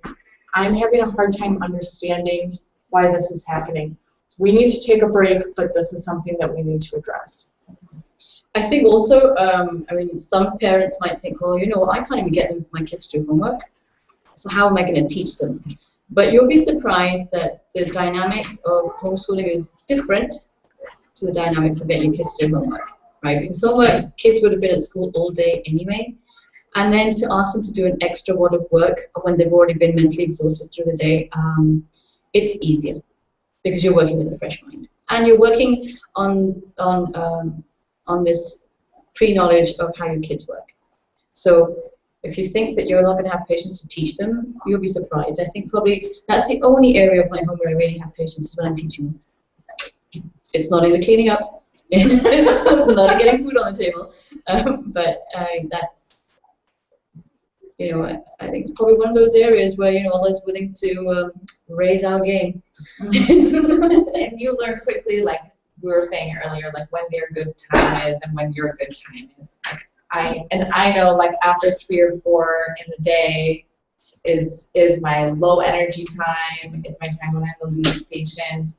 And so really, if we're still homeschooling, like 1 or 2, if it's not going anywhere, if everybody's just, it's not happening, then we just call it quits. Just be like, okay, we're done. Just you learn to avoid those times where you know you're going to lose your patience. Yeah.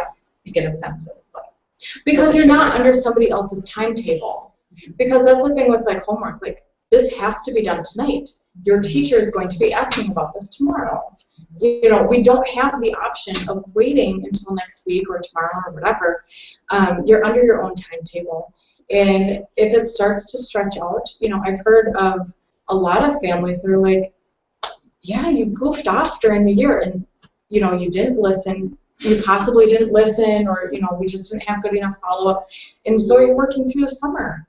Bummer. You know, like, time management is going to be a bigger priority next year because time management wasn't as big of a priority this year. So now we're working through the summer. That stinks. But, you know, they're learning that lesson instead of, oh, I'm done with that school year. I never had to do that report. I never had to turn it in. Like, it doesn't follow you. Whereas you can make it follow if you so choose. For like 1 year, in our first year, and that was like probably the high tension time. I was still trying to like break into, like, and get through into this homeschooling routine, I guess. And I was like all strung up, you know, tightly strung. And because I was tightly strung, obviously my kids was like, you know, playing up on me. And you know what, I gave up and I was like, I'm going to bed. And it was like 10:30 in the morning. And so, you know, I just went to bed, and I was like so peeved off that when I got into bed, I probably fell asleep within the first 5 minutes. I was still angry. And you know what, I woke up an hour later, and my kids were in bed with me, and they were both asleep too, right? And you know, we all woke up around lunchtime. Everybody was happy, and you know, and I spoke with a friend, Rebecca, at that time, you know, and you know, she goes, well, maybe you guys were all just tired. You just needed sleep, you know. And really, it just. Yeah. The rest of the week was fantastic, you know. And you learn to communicate those things. You're like, you know what, I didn't get a lot of sleep today. I'm having a really hard time being patient. So I really need you to work with me today. And, you know, now that my daughter is older, I found that's really, really helpful to just say, I have a lot of outside stressors right now, and I need some space. You know, I need you to take care of the things that you can do independently because she's older. And you know, if there's stuff that we have to do together, I will try to pull myself together, or we'll do it tomorrow. Because I've learned that pushing through to make sure that it gets done when you're ticked off, usually it's not beneficial. Quality of education plan, we've talked about that quite a bit. There's a lot of resources. High school and college, a lot of people are like, how do you homeschool in high school? Again, there's lots and lots of resources. We're doing shared time with the public school. I don't want to homeschool science. I think that I am a relatively intelligent individual, but I don't care. Like, I don't care why the clouds are formed that way. It's cool. I'm in awe of the science behind it, but do I care to memorize? No, I don't. Like, I just don't care. In getting into college, homeschooling has become, it's not as like a sliver of a community, or it's not as like outcast as it used to be. Colleges are very willing to take homeschoolers. Keep a transcript for your high schooler. Make sure that it's not like, well, mommy said that I was really good in high school. Mommy said that I did English for 4 years. In high school, you really want to keep a transcript for record keeping, of course, and then to make sure that they can get into college. It's important. It's not required, but I think that it's important to keep grades in high school. My advice from learning the hard way is to start keeping grades in like 7th grade, so everybody's used to it, and it's not a new thing by 9th grade. But you're definitely not putting your child at a disadvantage by homeschooling, and they want to go to college later on. People ask me about high school science and math and things like that a lot, and that's an overwhelming thought when you have like small kids, to think, oh, I'm gonna homeschool for the next 12, 13 years, how am I going to teach chemistry and stuff like that. Really, what I always say to myself and to other people is that we are doing everything in 1 year at a time. So right now, inshallah, this makes my children happy, and it makes me happy, but if that changed, next year, then we would find another solution. But I really just take it 1 year at a time. And that's what I tell people who ask me, how are you going to teach chemistry? I'm not there yet.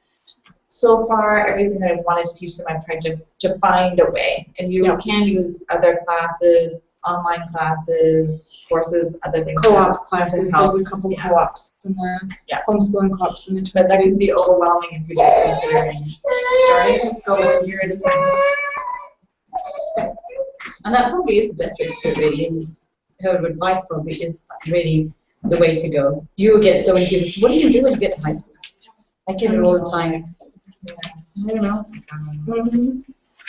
Figure it out, like I always say. Okay, so that is everything we have. I put our email address, homeschoolers@thebuildingblocks.org, if you have specific questions. Also, on the Yahoo groups, I put my email address. We're on a tent. Instead of a Yahoo group, we're on a tent. We're on a group. Big tent group. Yes, we're on a group called Big Tent. It's kind of like Yahoo groups, but better. So if you want to get on that group, and you'll see like when we do park days during the summer. We've just like been park hopping, and during the school year we meet at MCC in Bloomington. So if you want to be in that group, like you don't have to come all the time, but if you want to be notified when we're meeting and hanging out and stuff, just make sure to email me and I'll send you an invitation to the Big Tent group. What time do you do? It's usually like 12:30. Yep. Right. 12:30 to about 2:30. Yep. On Wednesdays. And that's during the school year too? Yeah, and you're Yeah. very welcome to come just to even if you don't want to be part of the group, but if you have specific questions, Yeah. if you want to ask about stuff, absolutely, just please do join us. Yeah, it's been like Even 5 on the of us park hop. that have just kind of Families, just doing our thing. yep. There were a total of how many? 5 or 6 families and about 17 kids in total. I'm not going to say 17 always there, but Right. Yeah. Are there any questions on my group? ranging from age 17 to 2B0. Do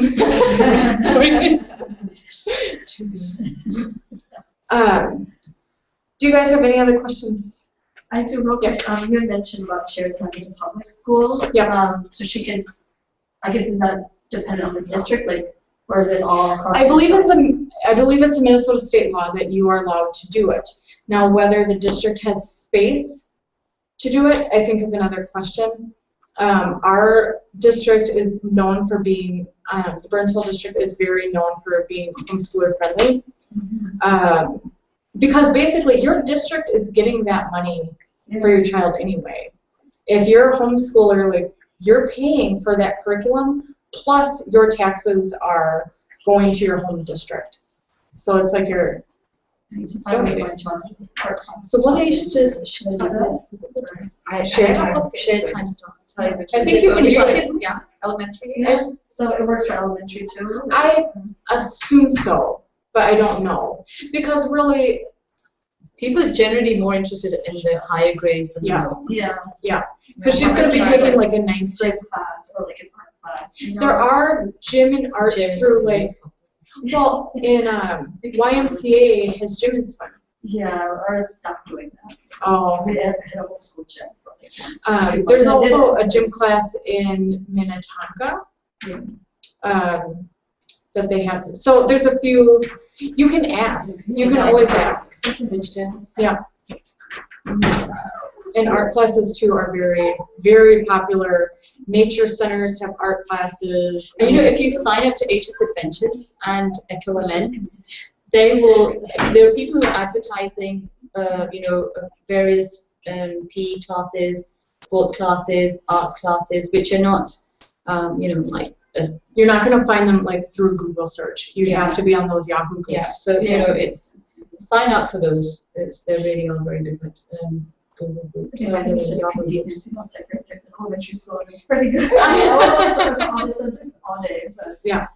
And then the other question. Yeah, that was an online question. Any advice of multiple children of different grades, like how to teach them all together in one room at a time, and planning, for example, 14-year-old and pre-K and kindergarten? I would say lumped together. I mean, I only have 2 kids, and they are 2.5 years apart. And at first, I did everything separate because when they're very, very young, it seems like there's a wide gap. One's reading, one's not reading at all.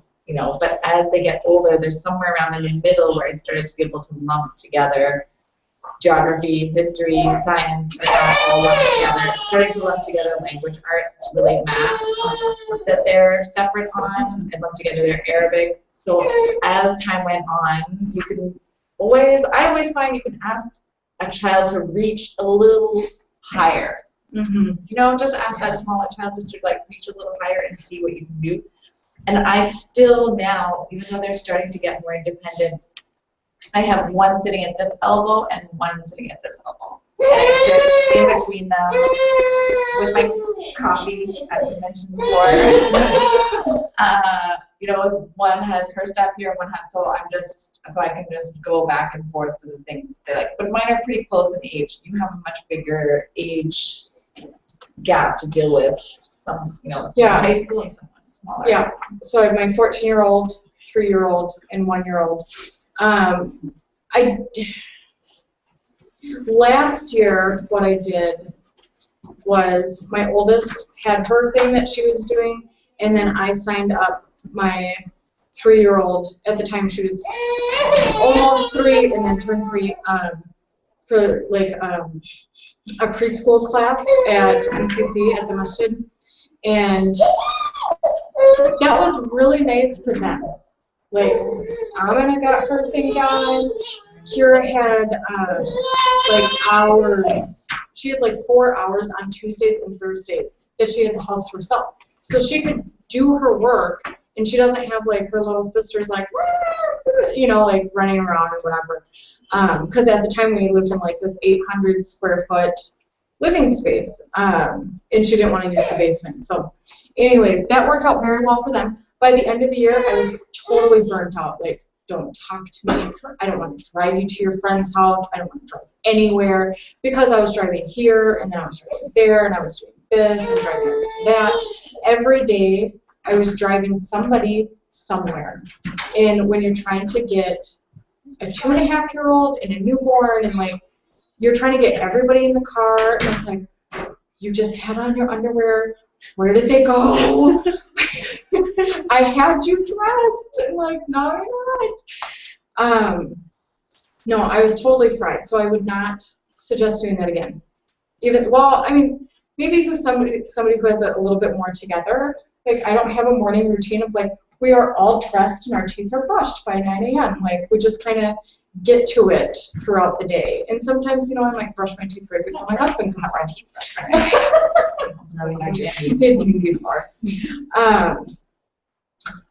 You know, I find I've got like a 5th grader and now pre-K, he's 4. And what I found was that if I gave my younger one the first hour of the day, he would be playing around us and, you know, still doing something constructive around us, but giving me the time to give my one-on-one to the 5th grader who needed it. And at the younger age, probably like the pre-K and kindergarten stage, they really don't need that much time. Yeah. They really just need, like, you know, give them, they do need the one-on-one, probably for An kindergarten, hour. about an hour. But not even an hour solid. Like, some kids are much better 15 minutes at a time. You know, it really depends. Like, now I can get an hour out of Amina ever since we started doing lap books. Like, she is just head over heels with lap books. Mom, can we do school? I want to do school. Can we do school now? I'm like, it's 9 o'clock at night. Like, you are going to bed. And with the younger kids, you will find that you have to go by their cue anyway. Yeah. So, you know, when they are ready to study, that's when you will study. That's when you work with them. You can't force them, hey, you know what, you have to do this hour right now. You know, I don't have time for you later. You can't do that with the younger one anyway. Yeah. So, with older when you kids, get the you kind younger of- ones, when you get the younger ones kind of accommodated and given their attention, you will find it easier for them to consider. Yeah. And I found as they get older, you can kind of meet at the beginning of the day and say, okay, these are the goals, this is how the day is going to flow, and then you can meet at the end of the day or even midday and kind of check in if that's necessary. And you don't necessarily have to be there for all of them. I used to do logic with my oldest daughter, so we would do it during nap time or during, you know, the younger kids' lunchtime, so that way we could sit down and do it together with less distractions. Because that was a subject that it felt like she was really getting a lot more out of it if we did it together. So you find kind of where those quiet moments are and where you can fit them in, but really start moving them to independence as they get older. And that's a favor to them, you know, and to you. So, is there anything else? Anything else from you guys? Yeah. Okay, my son, he's not interested in writing. It is not writing? No. Okay, how old is he? He's 6.5 now. He's close to 7. Yep. He hates when there is something comes up with writing, he ruins the class. He don't want to do it. So what should I do? Like, I mean, I How much didn't homeschool important- at that age, but I think you still have time. I mean, he can hold a pencil, and it doesn't look like a physical thing. Like, his hand isn't getting tired, or like, he seems like he has the hand-eye coordination, right? But he just doesn't want to. he doesn't want to write. He writes well. He writes well and he can write, but You could, some things he's very interested. He'll say, okay, I'm going to write. Yeah. Even if I don't want to, he'll say, I'm going to write something about this. Yeah. He will write. But other than that, if I ask him to do it, he will say no. And that's your cue. You know, it's got to be his interest. At this younger age, yeah. that's, I think, focus And you on his can- interests. And you can find things that he really likes. Like, I know a friend of mine, her daughter, same sort of thing. She's like, well, if it's not my idea, I don't really want to do it. But she loves journaling. Like, you can find those notebooks where it has the blank spot on top so they can draw a picture. And then, you know, she'll give her like a sentence starter. Like, today I am thankful for, or today I found this funny, or I love my family because. And then she'll draw a picture about it, and then she'll write something. And she loves it. And she gets practice spelling because she's younger, and just practice handwriting. It sounds like you probably wouldn't like copy work, even though, you know, some people find that very valuable. But, you know, figure out like what the goals are.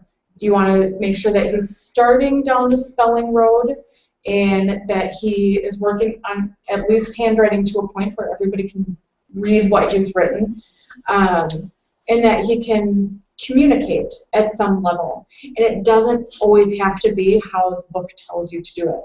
It could be, you know, if kids are really interested in nature study, go outside and write me a story about that bird.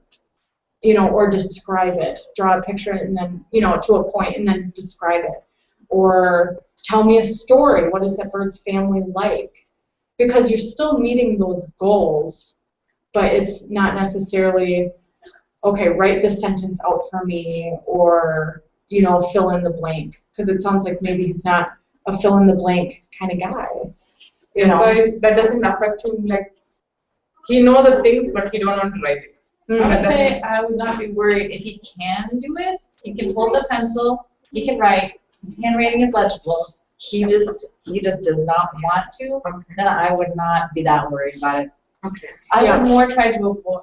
I have one more strong-willed child at home, and I try to avoid getting into just like a direct power struggle with that child, just because it sets up a dichotomy then between you that sometimes doesn't make anybody really happy. I would be more sneaky about it. I would say if you want ice cream, you need to go and write it on the grocery list. You know, actually, the grocery list is a little things fantastic like way of that. getting kids to write. You know, but just if he can't do it, he just doesn't want to, then Use that energy for something more important. Because, you know, there is the learning that you have to do what mom says, but let's learn those. He probably has those skills in many areas to like do what mom says, but you know, if there's areas where he could do something else and you know he's still meeting what you say, oh yeah, you know what, or say you could do this or do this. Like with my 3-year-old, if I say I need you to do this, well, no. I mean, already she's like, I don't, you just told me to do something. Who do you think I am, a 3-year-old? Am I your servant? But if I say, okay, you have this and this, like if she's asking for ice cream for lunch, the answer is no, but you could have a tortilla or you can have a PB&J sandwich. And when she has choices, then she's in control. And she feels so much like she's okay with it. Even if I was like, do you want tortilla? No. Do you want PB&J? No. Okay, well, do you want this or this? Well, I'll have this, because now she has decided. But you can, yeah, and like, so if you can always give your option in the same respect. It's like saying, so, you know, we have to do reading and we have to do this bit of writing, so which one would you like to do first? They're going to have to do both at some point. So you just say, you know, which one is going to go first? Keep it fun, interesting, and fun. Okay, is that everything? Right. Well, thank you guys for coming. Make sure to email us or sign up for the Big Ten or sign up for the Big Ten group. Yeah. Thank you for taking the time to do it. Yeah. It's really valuable to me, so I appreciate that you guys took the time to do it. Do you start homeschool? Yes.